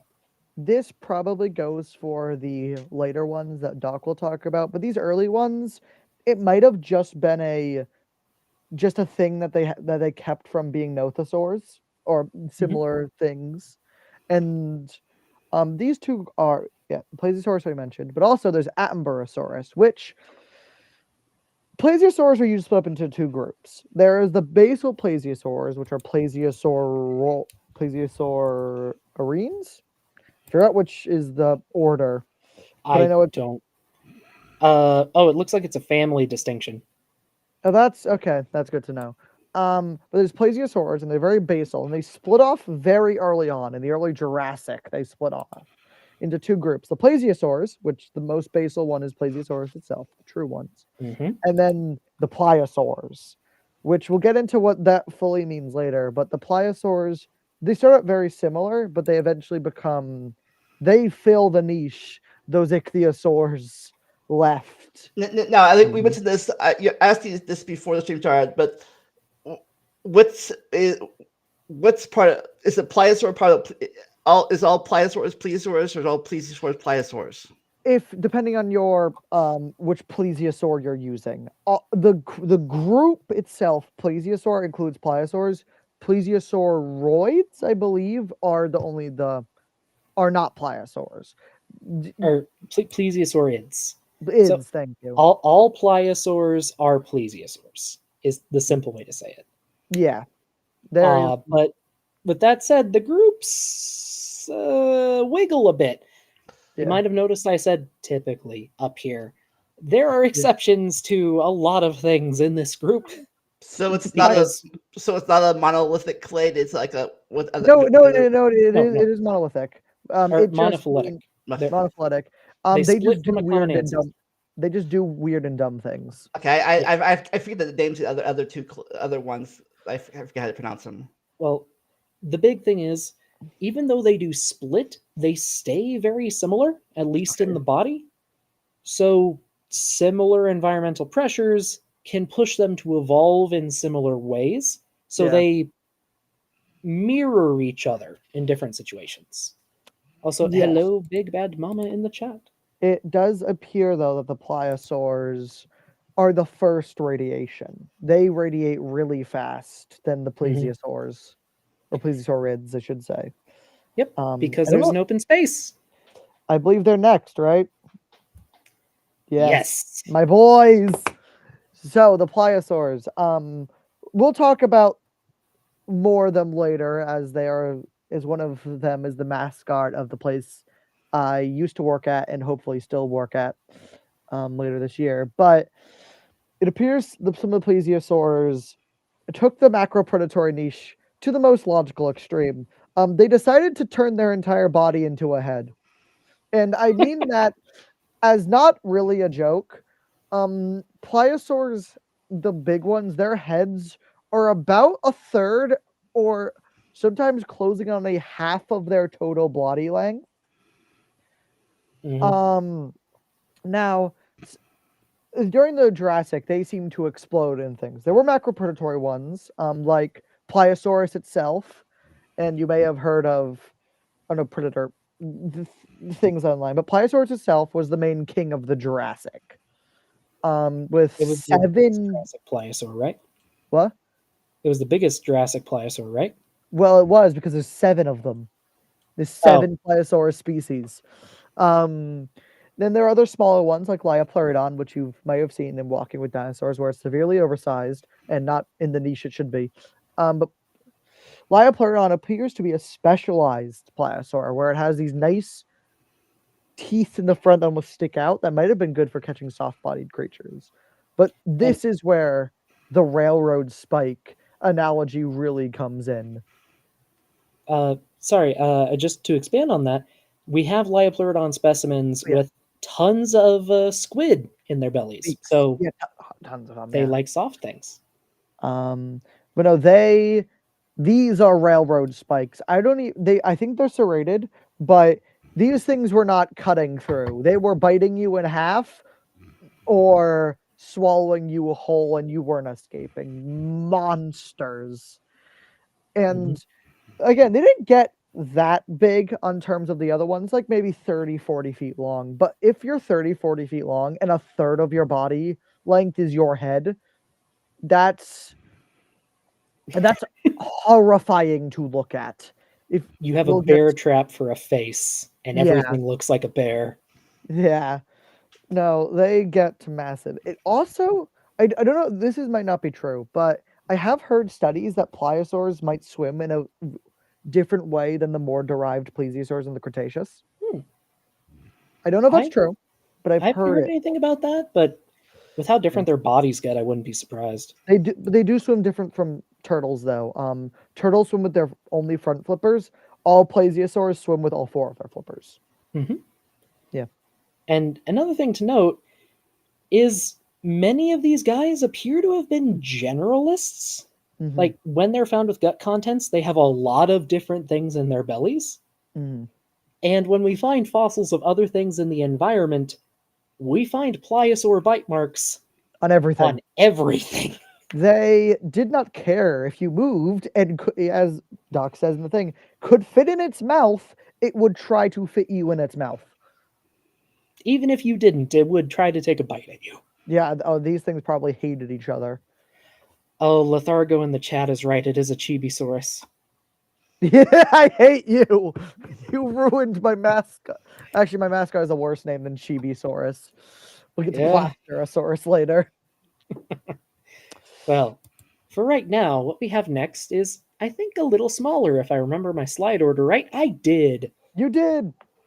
Not that much smaller with the big ones. Most of them were smaller, at least. So what we have on screen right now is a marine crocodilian. Now, you might have heard, or crocodilomorph, actually, but there is a difference. You might be familiar with saltwater crocodiles. These are more salty. Because during the Jurassic, several groups of crocodilomorphs took to the sea. They were late to the party, but they took off pretty quick. And again, keep in mind, this is after a mass extinction, so new things fill in old areas. So these are basically a crocodile that lives like an ichthyosaur. And if you want to hear more about the crocodile islands, me and Doc here did a whole episode of these archosaur brands and the pterosaurs. Yes. With the marine reptiles, though, these seem to break a rule, and it's probably the reason why dinosaurs never went in the water. that all archosaurs appear to only be able to lay eggs. It seems that the metriorhynchids, as these are the only archosaurs to break that rule. Unless plesiosaurs are archosaurs. Yes, which we don't know that, but it looks to be unlikely that Sauropter would be in there. On that note, plesiosaurs gave live birth. No, yeah. Though, weirdly enough, ichthyosaurs gave birth to tons of small babies, while plesiosaurs seem to have given birth to 1 or 2 big babies at a time. And they actually did birth in different ways. Plesiosaur. So most things you give birth underwater, you want to do the tail first, because so the baby doesn't immediately inhale a bunch of water. Because of how long the necks of some of the later plesiosaurs got, they were born head first with the neck curled in behind the tail. Mm-hmm. They're weird, but cool because I have to find a workaround. Caden, we haven't forgot them. Don't worry. We'll talk about them later.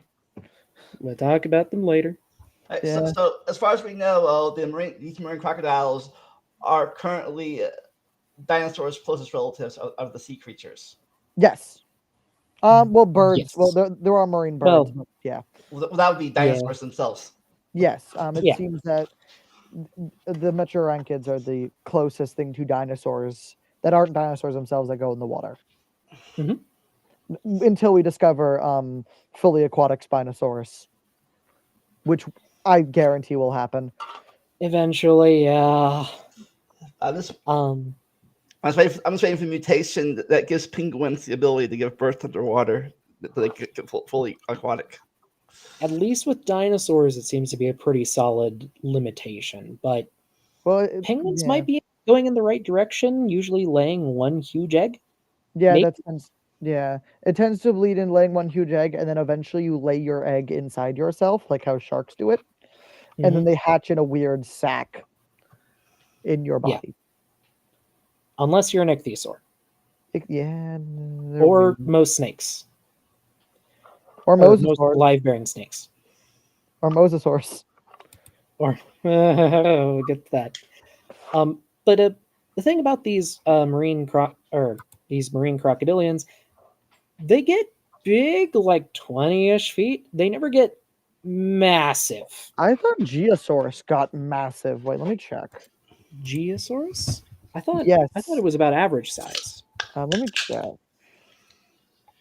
I thought one got up to 30 feet. I might be misremembering things though. I'm seeing G giganteus being 3 meters long. I'm misremembering things.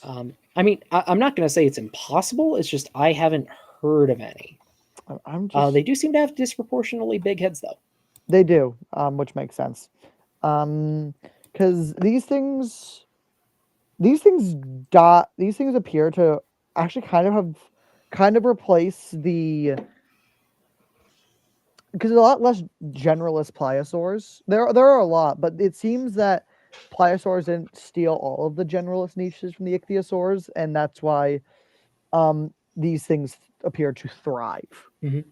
Like pliosaurs don't seem to get super fast, but these No, guys they don't. So faster than a pliosaur, more bite than an ichthyosaur. Yeah. It's a Superman reference.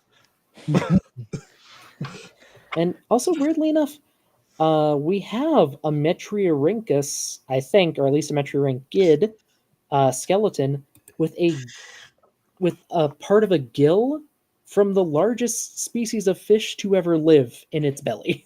Yes, which has been adapted into the Sea Monsters episode. Yes, Walking with Sea Monsters. The other thing they do weird is that their back flippers appear to be bigger, longer, more developed than their front flippers, which is a weird thing that nothing else does. Yeah, it's strange. Yeah, Theropoda. My boy! Yep, real quick, now we are moving into the early Cretaceous. Yes. So we're past the Jurassic now. It doesn't seem during the early Cretaceous, things were in the seas were changing very heavily.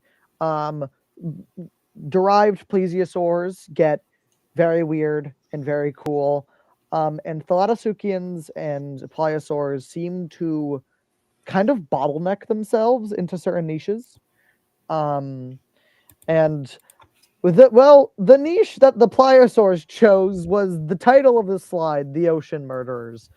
And I mean, and I did not make that up. That is the name of the group that lives into the Cretaceous, are Thalatophonia, which means ocean murder, which is great. Yep. But these early Cretaceous ones there's three big ones that we know of, which are Brachiochenius, Kronosaurus, and Megacephalosaurus. These things got big, as there's a picture right there of the Harvard Kronosaurus, with a few extra ribs and vertebrae, because we don't know which ones are fake and which ones aren't. Standing next to the preparator at the time. I forgot her name, but the preparator at the time, because the initial photo op woman called out, so they had her, which is cool. And the image has been recreated like a few years ago. She's a nice person. But you can just see that woman, by the way, is not a small woman. She's about 5'6", 5'4". Look how big that skull is. Mhm. That's massive. And these things appear to be the kings of the sea for the longest time, but the way they went extinct appears to not be related to competition, as the later ones do coexist with the largest mosasaurs. And that's spoiler. I have to talk about it if I want to talk about Brachiochenius. Also, I think, especially if Kronosaurus is one of the last ones, they die out before the mosasaurs get big. Megacephalosaurus is Western Interior Seaway. Megacephalosaurus. It's Western Interior Seaway. It's 90 million years ago. Okay, then I guess just barely over 93 million years ago. That's before the big mosas. It is? When's Tylo? At least according to Wikipedia. 94 to 93. Let me check Brachiochenius then. I might be wrong. I might be wrong then. I was under. Let me check Brachiochenius. Brachiochenius is 90. Seems to be a junior synonym. Brachiochenius isn't. Oh, never mind. No. Oh, there was a species of Brachiochenius that was synonymized. Yes. Yeah. It appears they do get to us. They do meet the big mosasaurs. Maybe. Yeah. Mind you, Brachiochenius is actually pretty small for a pliosaur. So, it's only about 3 meters long. Okay. Something to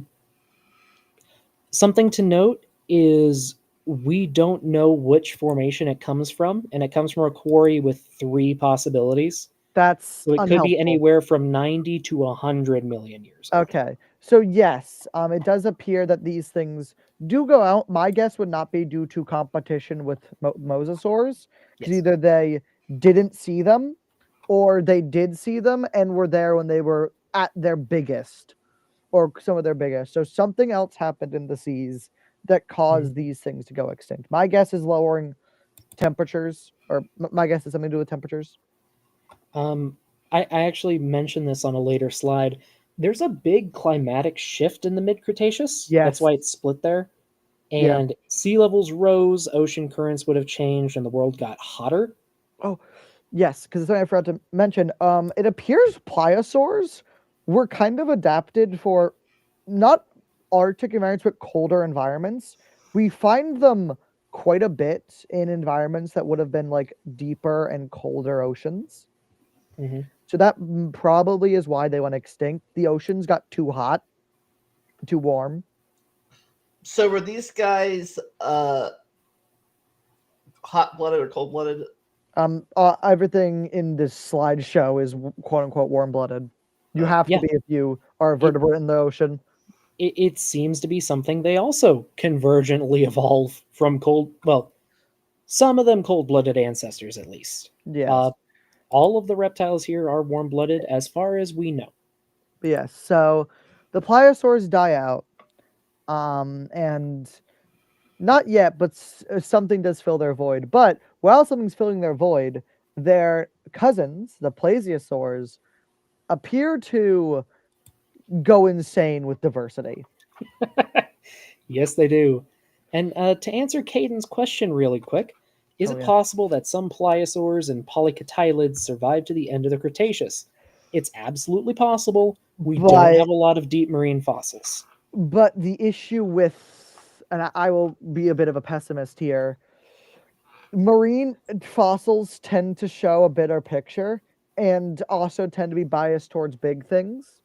So, unless they were fully open ocean animals, and even then, the fact that we don't find any scrap of them for mosasaurs for 30 million years, no, mosasaurs, pliosaurs for 30 million years after Brachiosaurus and Megacephalosaurus, Mhm.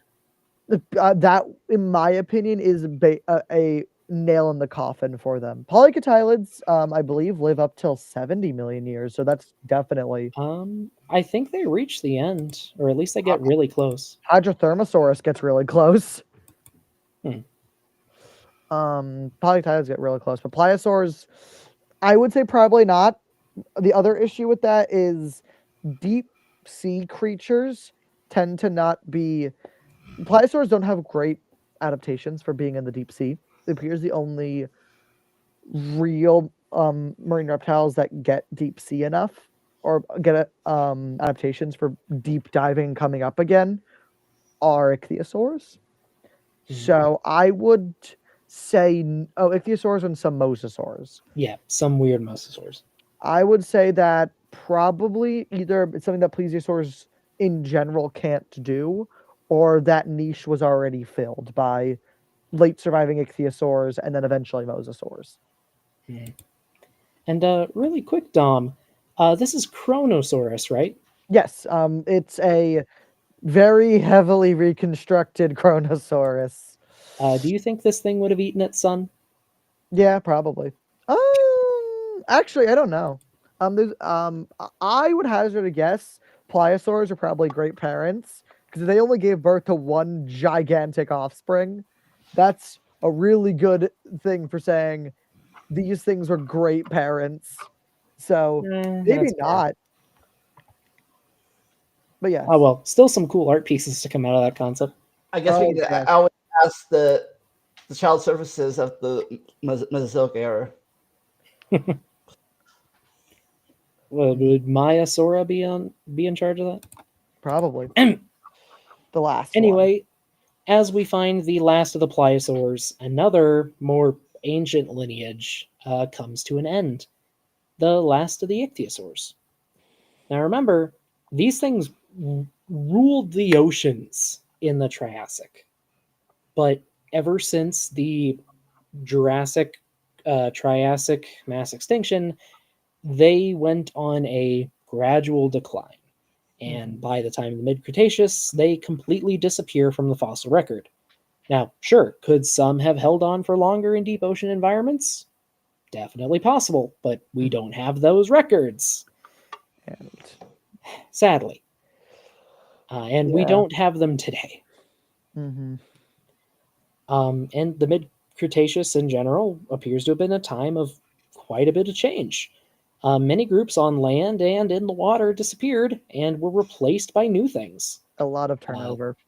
Yep, the climate changed, sea levels rose, the earth warmed.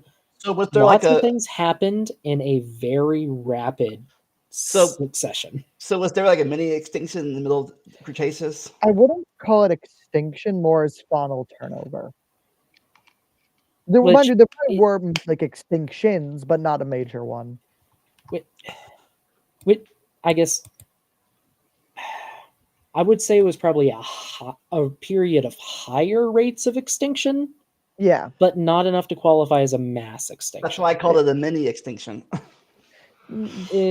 Prolonged change. kind of like how the late Carboniferous rainforest collapse is like a mini.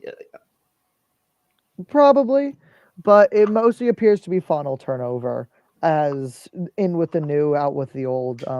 There actually is a great. You can see this in North American faunal deposits, as you lose sauropods, you lose Acrocanthosaurus, and you gain a billion ceratopsians Mm-hmm.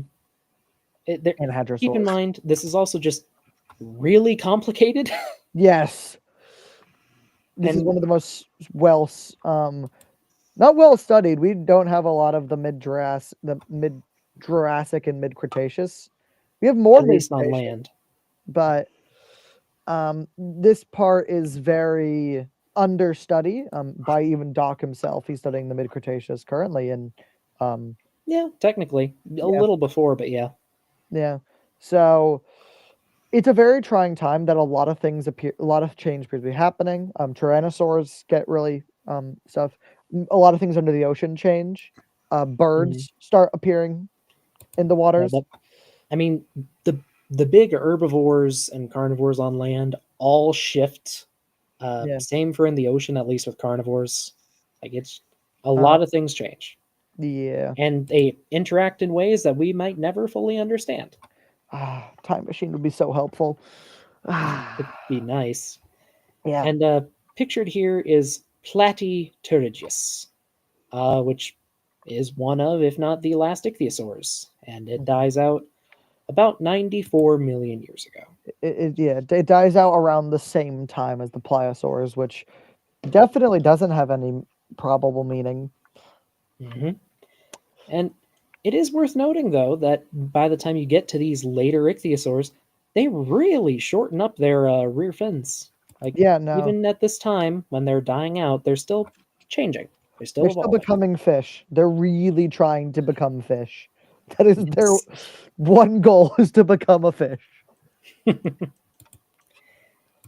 But as they Lizard. disappear, something else starts to appear in the fossil record. Weird lizard. Due to the climatic change, a lot of new species evolve. Remember, old things die out, new things appear to fill their place. Dallosaurus here, named for Dallas, Texas, is only about a meter long and seems to be very closely related to monitor lizards. And while monitor lizards are already usually really good swimmers, Dallosaurus went one step beyond with some shortened limbs and a longer, flattened tail and body. And it might be small, but this little guy is a little portent of things to come. You may even be able to tell what it's to come based on its head. Its head looks. Mm-hmm. I didn't realize how much its head looks like that. Oh yeah, this is from the Dallas Museum. Oh, I yes, chose this picture specifically because it looks like an aquatic compy. It does. Oh my god! I've decided all Dallosaurs are aquatic compies now. They're It's been the right size decided. too. Yeah, they're evil little gremlins. You know what? Actually, Dallosaurs would make great pets. Actually, they probably make great pets. Because most varanids make great pets. At least Yeah. around their size. Pretty smart. Yeah. Anyway, I like this little guy. Keep this image in mind for later. Yes. For now, though, Weird. as Dom already alluded to, plesiosaurs go nuts. Yeah. Do you want to take this one, or do you want me to take this one? I can take it. I love my plesiosaurs. First, I will say this image is posed like this on purpose. Next to this one. So, plesiosaurs during actually around the same time appear to very much diversify, if not a bit before that. You get two groups that evolve, or two more major groups. You get the elasmosaurs and the polycotylids. The elasmosaurs do a really dumb thing and just keep adding vertebrae to their necks.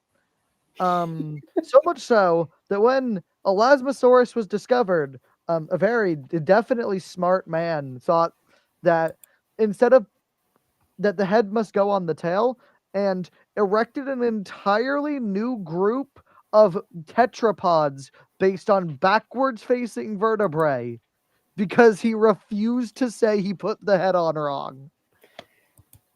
Yeah. I wonder who that person was. I have no idea. And I didn't put the number in here. I meant to.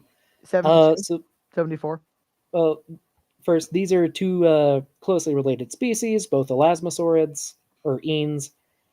This is Albertonectes and Elasmosaurus, which gave its name to the group. As Dom said, its head is on its tail, which is why it's posed like this next to this guy. So you can see just how drastic the change is. These things got big too, 40 feet long, 50 feet long. 50 feet long. And Yeah. Albertonectes has, as far as we know, because we don't have the whole neck, 76 neck vertebrae. It Now is the was the longest neck compared to its body size of any creature. Was the- Maybe the longest no. neck straight. now was the head misplacement on purpose or accidental? Of accidental, and then he doubled down.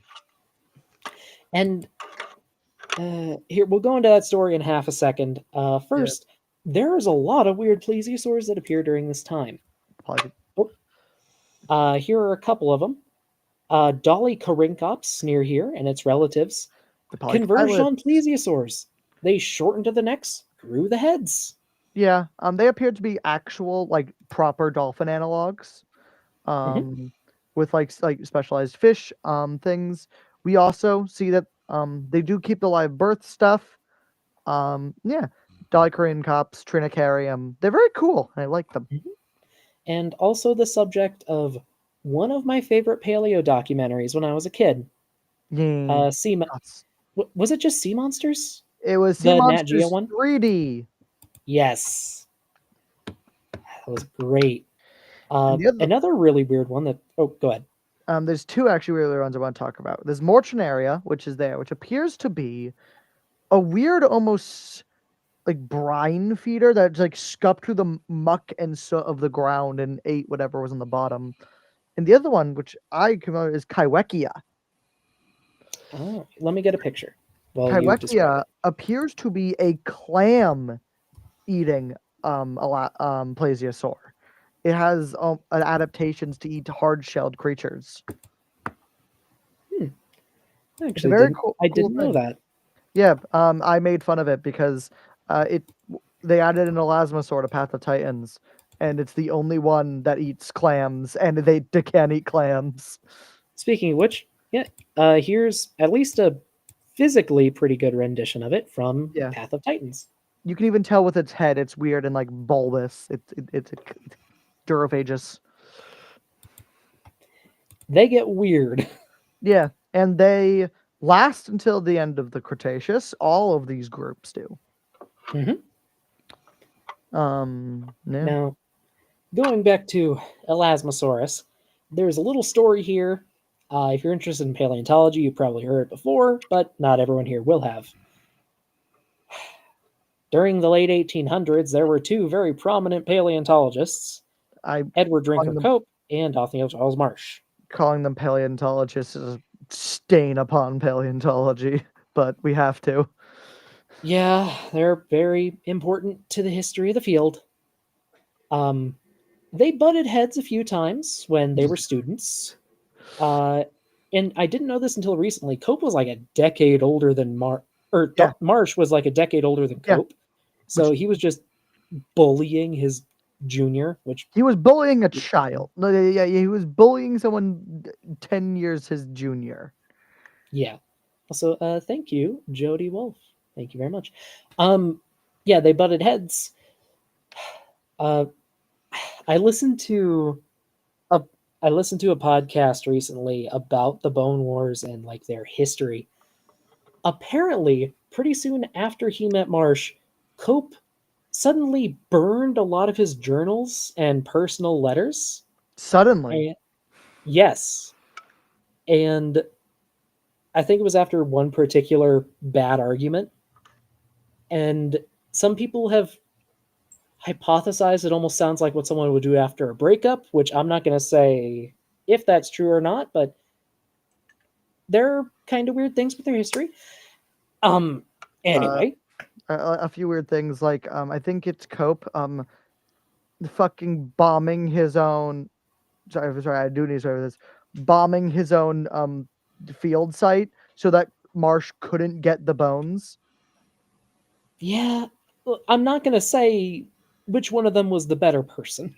No, neither. The answer is neither. Both of them are Yes. awful people. Mind you, one of them did win, but both are bad people. Well, win in air quotes. Yes. Anyway, early after starting work in the United States, Cope's teams brought back remains of this bizarre creature with way too many vertebrae compared to anything else that was yet known. Cope, understandably, looked That's at it, Duck. didn't recognize the bones as something his mentor had described, Yep. and instead of comparing it to the complete skeleton of Plesiosaurus they had, Skeletons at that point. um, interpreted it as a normal reptile. So put the head on the short end and the tail on the long end. And because someone pointed out immediately that all of his vertebrae were backwards. He But not just that, because someone publicly humiliated him Oh, in yes. front of all of their colleagues. And said, "Hey, these vertebrae are backwards. Are you an idiot?"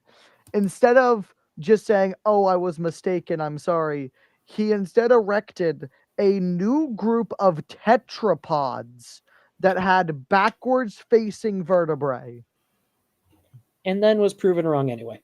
immediately. And thus the Bone Wars began. Yeah. Or at least took off substantially. So this thing is partially responsible for one of the biggest rivalries in paleontology history. Unfortunately. And responsible for most of the things, most of the American dinosaurs' names. Yeah, also true. Famous ones. At least a lot of the Jurassic and late Cretaceous ones. Yeah.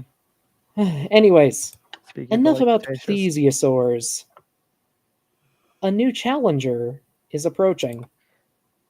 A turtle. Well, not these; those come later.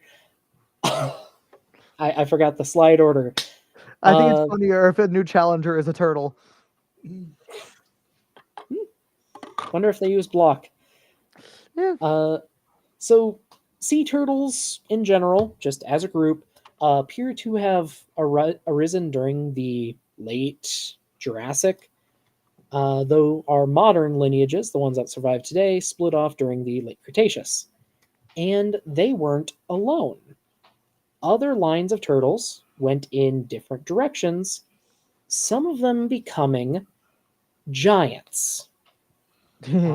One of the largest and definitely the most famous of these extinct ones is Archelon, a marine turtle that could reach 15 feet in length from beak to tail and possibly weighed up to 3 tons. And yet, despite their massive size and armored shell, these turtles were not immune to predation. And in fact, at least Archelon appears to have been a predator itself. It actually has a very sharp, hooked beak that seems to have been good at catching fish and other slippery prey. Kind of like a lot of hawks today.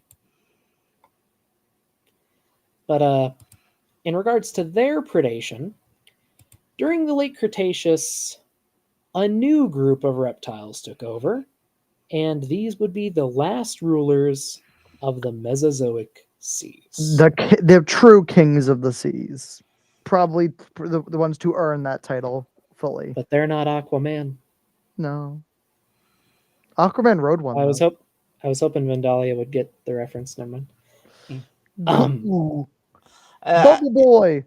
Yeah, I don't do many DCs. I'm the other side. It's an old WoW meme. Oh, I'm the king of the sea. Never mind. So the terrors of the Cretaceous seas. So while ichthyosaurs and pliosaurs held the title of apex predators for most of the Mesozoic, about 90 million years ago, there was a sudden shift. And with their disappearance, the top predator niche was left open, and a certain group of lizards, actual lizards, took their place. even though they were lizards, these were warm-blooded, fast, and they had powerful jaws and really high level. They had a they had really surprising acceleration and agility. They are the mosasaurs. Now, they do first appear around 100 million years ago, but they start out small. Remember Dallosaurus from earlier. But they rapidly increase in body size. And before too long, their teeth marks start appearing on every other marine vertebrate of the late Cretaceous, including each other. Notably, though, not just vertebrates. Globidens here is a notable exception to the rule. Globidens means globular teeth because it has these weird, big, rounded teeth. And based on tooth marks on ammonites, clams, and turtle shells, it seems like it was a living nutcracker and specialized in hard-shelled prey.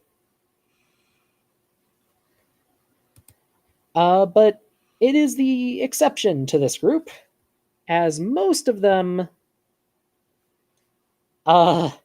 devoured anything they could get their jaws around. Much like the pliosaurs of the Jurassic and early Cretaceous, but faster.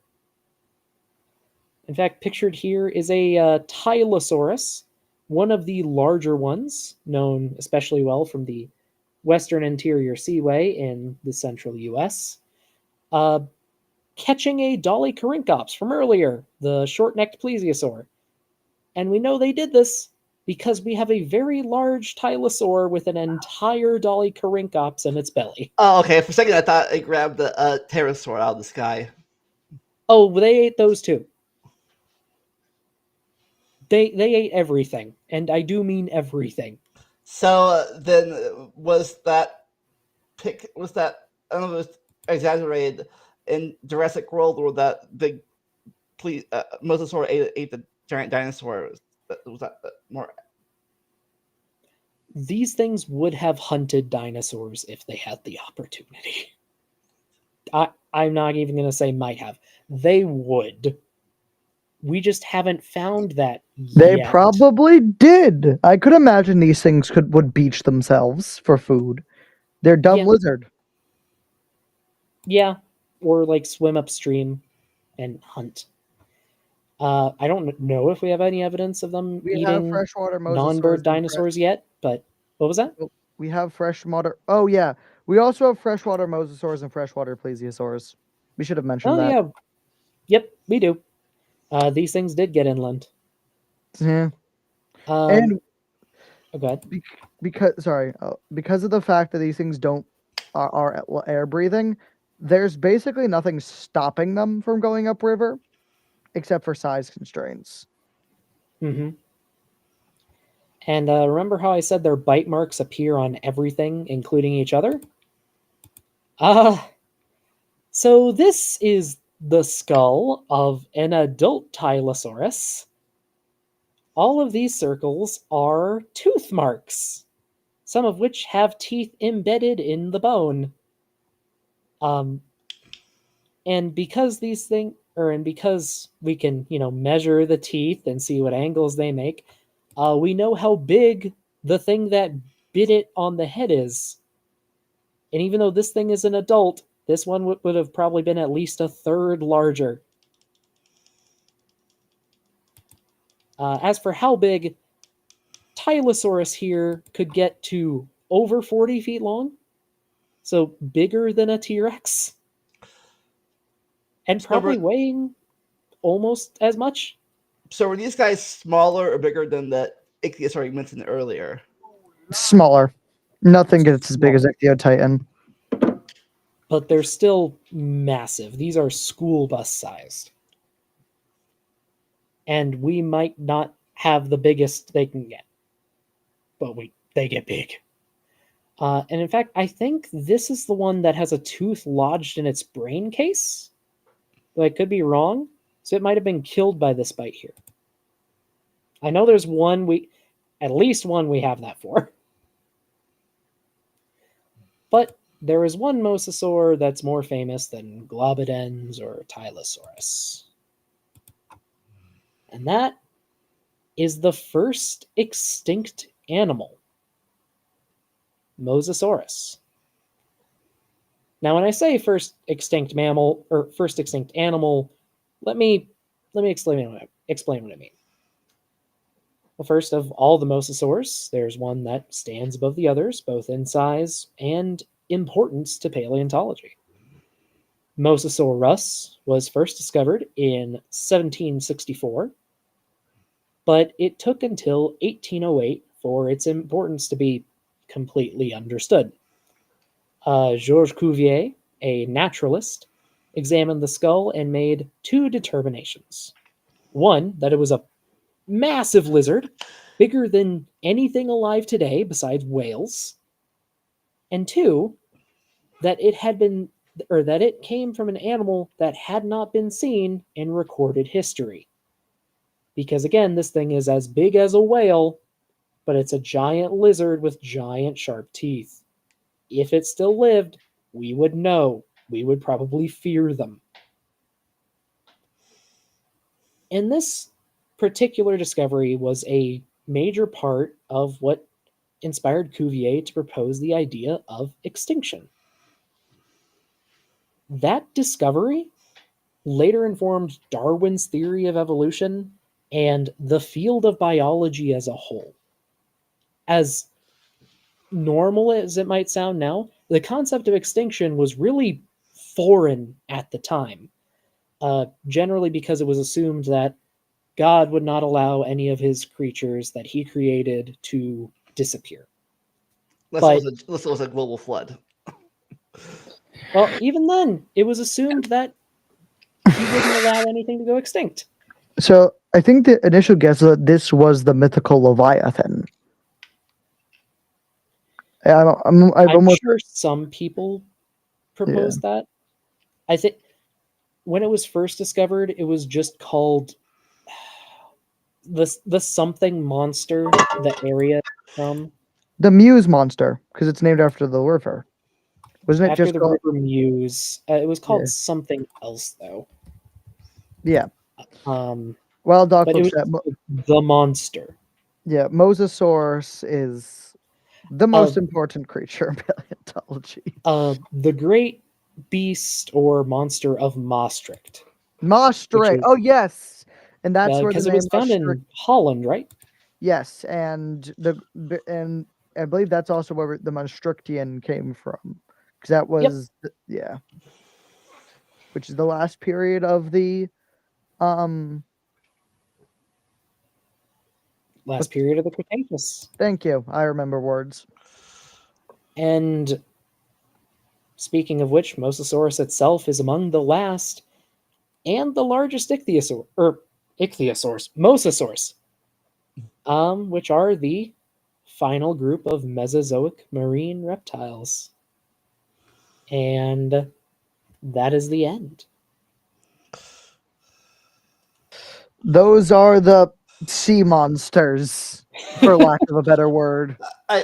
You didn't have it on the slideshow, but is there any? Do you have any? Is there like phylogenetic trees of these creatures? Tons. Related. There are. I didn't include any in the slideshow because these things come from all branches of the reptile family tree. Yeah, I know there's any official where they branch off from pictures. There are a bunch. The issue is that with all of them, it's either we don't know, or in the case of let's use mosasaurs and metriorhynchids, for example, those are on two opposite sides of the reptilian tree. So a tree, but they look almost identical, at least at a glance. So putting all of them in a tree, you'd have to also put birds and dinosaurs and pterosaurs, and because like I said, I mentioned earlier, I know mosasaurs are strictly within the lizard branch, but I don't know the other Right. ones. The other ones we don't really know. With Yes. Sauropterygians and Ichthyosaurs, Um, we don't know yeah. because Mosasaurs are lepidosaurs, which are lizards. I'll just go back through. Turtles are turtles. Those are easier.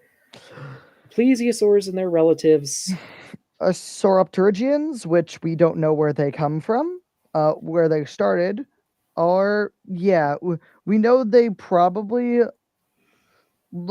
they come from somewhere during the Triassic. The issue is that unlike other places where it's just we don't have enough fossils, the Triassic is so weird with its fossils that even if we get the thing we're looking for, we have no idea if it's real because everything else looks dumb and stupid. So we don't know if plesiosaurs are true reptiles or burnt out before true reptiles. They're definitely true reptiles. They're definitely true reptiles. They're true reptiles. Right now, the debate seems to be between are these Archosauromorphs Yeah. or are they an early branch of the other trees? Yes, which we can't really tell because everything in the Triassic, early Triassic, on land looks the exact same. It looks like Mhm. some weird crocodile. Yep, and a reminder that as you go back in time, different species start to appear more and more similar. Yeah. Because they're diverging from a common ancestor, so you're getting closer to the divergence. Yeah. The Triassic is when everything splits apart, and most of So- it within the first 10 million years. So everything looks like a crocodile, everything looks like a lizard, everything looks like a dinosaur, everything looks like a nothosaur. So it's kind of a guessing game, kind of a hey, this actually a great quote from a thing I learned today. Everything kind of mismatches depending on where you show the femur in the light. So and I do want to say it's not entirely so much a guessing game, more so that we're so close to the origins of these groups yeah, that most of them haven't developed the characteristics of that the we group. use to identify later members. Actually, a perfect example is Attenborosaurus. Attenborosaurus doesn't it doesn't have the stuff that a plesiosaur would have. But the issue is that it and its relatives that are pliosaurs look so much like just a basal plesiosaur that they are probably the same thing. Also, yes, Caden, that is true. If Sauropterygians are those, they probably are relatives of turtles. Turtles That are reminds But the me. problem there is we're not 100% where turtles go. Yeah, We turtles are think there dumb. might be archosaurs, but they're so close to the bottom, we're not sure. The issue with turtles is that turtles turn their skeleton into a shell, so they annihilate a lot of the diagnostic features. Yeah. It reminds me. If I have any questions, speak now. Forever hold your peace. At least in the Yes, That's true. until the comment. I have Any questions about these sea monsters? Sea monsters, other extinct critters. We did go over a bit of the Great Dying earlier. It's an event not everyone knows about, but is very important to the history of life on Earth. Oh, The world got set on fire. I do have a question. I do have a question. I know this series is mostly focused on the Mesozoic, but was there any great sea creatures in the Permian and Carboniferous? So Permian is questionable. Permian, we don't have a lot of sea deposits or ocean deposits. There are things that we have, like there's some semi-aquatic synapsids, and there's things like helicoprion. Which is a weird shark over here. Yeah. Well, shark relative. Because at least as far as I know, the only big sea monster before all this was the Dunkleosteus isn't really a sea monster anymore. It's kind of a tuna with a cleaver for a head. So they shrunk it. It's no longer the big dude. Shrunk the dunk, yeah. Yeah. It appears to be based on a very accurate measurement, so much so that no one's even published a rebuttal paper for it. They've kind of just accepted it. From what am I wrong? I haven't seen like a From lot what of I've rebuttals. heard, or at least I haven't seen any rebuttals yet. But Yeah. that was I still will a bit. But that was still a big predator, even It's though like it a was soft tuna. It's as big as a tuna. Oh. So, mind you, Um, tunas are big, but if you've ever seen a real life tuna, yeah. but they're like, Or I was just gonna say, there were large, semi to mostly aquatic amphibians in the Permian, yeah, but not a nothing. ton of them appear to have gone out to sea. At least, not many that we have records of. The seas of the Permian are very mysterious. We don't know a lot about them due to the fact that of Pangea, since Pangea was one giant continent, nothing, a lot of the stuff is not underwater. So all the deposits would be underwater currently. So It probably doesn't help that at least many marine deposits are carbonates, and the oceans turned to acid for a million years. that's also true. They might have literally dissolved most fossils, at least I, from the most I recent Permian. Because I was at just least wondering within the because last few million years. but as I was wondering because between these guys, between them and the ichthyosaurs, I don't know of any major. There aren't that we know of. Not Like that we know of. there's nothing. Like the Helicoprion deposit is probably the best deposit we have for marine Permian creatures. Mm-hmm. At And- least I know of. And Helicoprion, however you want to say it, Mhm. it is a fish. Yeah. So fish were probably holding the oceans pretty well before the Great Dying. That's what I would So there- assume. So there might not have been much opportunity for vertebrates to return to the ocean. Yes. Or Now, other mind you, vertebrates to return. there could be like we don't know. There could be semi-aquatic therapsids. We know there were ones in lakes and streams and rivers.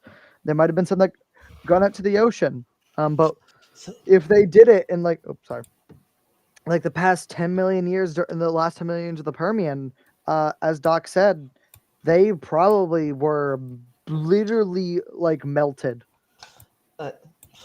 Okay, I gotta bring this up since we're talking about them. But how did the Loch Ness thing start? Oops. The Loch Ness Loch Ness monster, that's a stick. It started because probably someone saw King Kong. Because actually there's a great video. I don't know what it is, but basically it explains that King Kong came out about like a few months before the Loch Ness monster really exploded. Though of course there's been sea monsters before, but Mhm. the other thing is that Loch Ness is connected to the sea, so it's probably just a whale penis, like most sea monsters are just whale penises. A surprising number are. Yeah, so it is probably just a whale that got stuck. The predictions are maybe an elephant, because an elephant also escaped from the circus around that same time, as like the gray blobs were seen Mhm. like running around. So it probably was the elephant escaped. People saw that at night, didn't help. Elephants can also swim, and they do it with their trunks up to breathe. Mhm. Probably also So- probably also worth mentioning, the earliest reports of the Loch Ness monster weren't a plesiosaur. Some of them Yeah. were gray blobs. Some sounded like a camel. Yeah. Some were just a bunch of humps in the water, Mm-hmm. Which Which- could be a wave with weird Ye- shadows. or an eel, or a log. There are eels in Loch Ness. There are freshwater eels that live in Loch Ness. Mhm. So, yeah. So very high is the probability that this guy lasted for 65 million past the Cretaceous. Yes, definitely. Guaranteed didn't happen. We don't have fossils of it, and He's joking now. I'm aware. Oh. Yeah. I'm saying, yeah, for anyone in this chat. Well, Doc probably says fossil records incomplete. to an extent, if you don't find something for like 50 million years, it doesn't exist. And even with coelacanths have the excuse of being deep water fish. So And not only that, coelacanths were known to the local people. They were a surprise to scientists. yes, yeah, people knew what they were. The people fishing there were like, yeah, I catch this fish. It's not good, and we throw it back out. But yeah, And those guys are Sauropodomorphs like us. but What was that? Those guys are Sarcryptinians like us. Lobe fins. Oh, Sarcopterygian. Yes. Sarcopterygian is Yes. not lobe fin, isn't? Or am I thinking No, it of is. Oh, I'm thinking of Sarcopterygian, not Sauropterygian. I hate Yeah. Latin. Sorry. I hate Yes. pronouncing things. Yeah, Latin's annoying sometimes. Mm-hmm. Oh well, do we? Oh, I haven't seen any other questions. So, all right. Did we reach our super chat goal? oh well, I set it for $5 super chats. You got We got 20. 121, so we are one down. So the chat does not get to decide what we talk about next time, unless someone sends a $5 super chat right now. Yes. But But it is we'd have to wait around for a poll, and yeah. So did not reach the goal, but it is okay. yes. Better luck next time, people. Yes. Thank you guys for having me. This was very fun. Oh, I forgot to mention. I've worked on plesiosaurs before. I've prepped them out.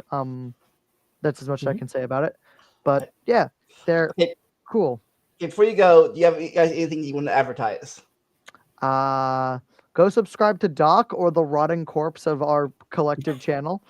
Yeah. So the very fun thing about being all paleontologists in training and having second jobs in the case of me and Doc is that you have no free time, and especially when one of your co-hosts lives in the England, you can't record anything. Ooh, favorite depiction of a marine reptile. That's hard. Yeah, that's really tough. It's really hard to beat the Liopleurodon from Walking With. Like, that's what my brain went to automatically, and it's really hard to beat that. I get that, but the Ophthalmosaurus, and especially the puppets they have for them, are so good. I would say that Prehistoric Planet, well, good. None of those are my canon things anymore. That's what I go based off of. Which one's my canon? Like, my canon Tylosaurus is from Sea Monsters 3D, for example. You know what the answer is? Symbol Spondylus from Sea Monsters. That's what the correct answer is. That one's good. I have a weird one because it's not from like a movie or documentary. It's from a game, actually. Which one? So I play a dinosaur and other extinct animal game called Beasts of Bermuda. And it's a game where you're a bunch of dinosaurs living on islands, or a snake, or you live in the ocean, and you either hunt things in the ocean or you specialize to hunt things on land that swim or that get isolated in water. What was that? Beat yourself. You can do that, and you can make yourself better at doing that. But in Beasts of Bermuda, the sea level changes, and sometimes it changes very dramatically. So much so that most of a landmass can get covered in water, which lets the marine reptiles swim in and go after land prey. And if you are playing a Mosasaurus in this game, which you can grab things and drag them into the ocean. Yeah, it's really fun to do. It's a really fun depiction of the creature, honestly. Yeah, but Beasts of Bermuda is pretty good. So, I like so Doc, how is your other series coming along? Your geology series, or whatever it's. Yes. I'm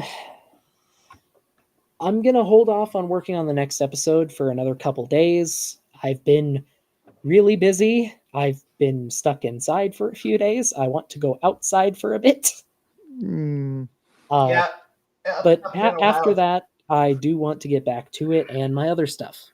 yeah, in Ohio, it's either been raining or freezing the last 2 weeks. yeah. Right.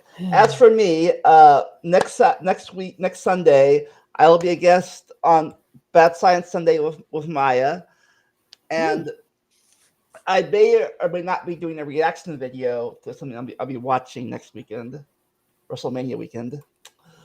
Nice. And then in 2 weeks, if we have a thing up, if he's not busy or not, Doc may be back or not. I don't know yet. We'll find out in 2 weeks. Yeah, we will see. Right. Okay. Hope everyone has a good night. Okay. Until then. All right. Never stop learning and enjoy See the ya. randomness. We'll see you next time. Bye. Hey, thanks for watching my podcast or Let's Play. If you want to help support my channel, you can make a monthly or yearly pledge on Patreon, or just a one-time donation on Vimeo, PayPal, or Cash App. For those looking for something to wear, we have some shirts, hats, and other stylish things in our merch store. If you enjoy gaming, you can always follow and sub to me on Twitch. For those who don't want to give money, I have an Amazon and Steam wish list who can help the channel out. And of course, just liking, leaving a comment, and sharing this video helps more than you can imagine. And always remember to never stop learning and enjoy the randomness.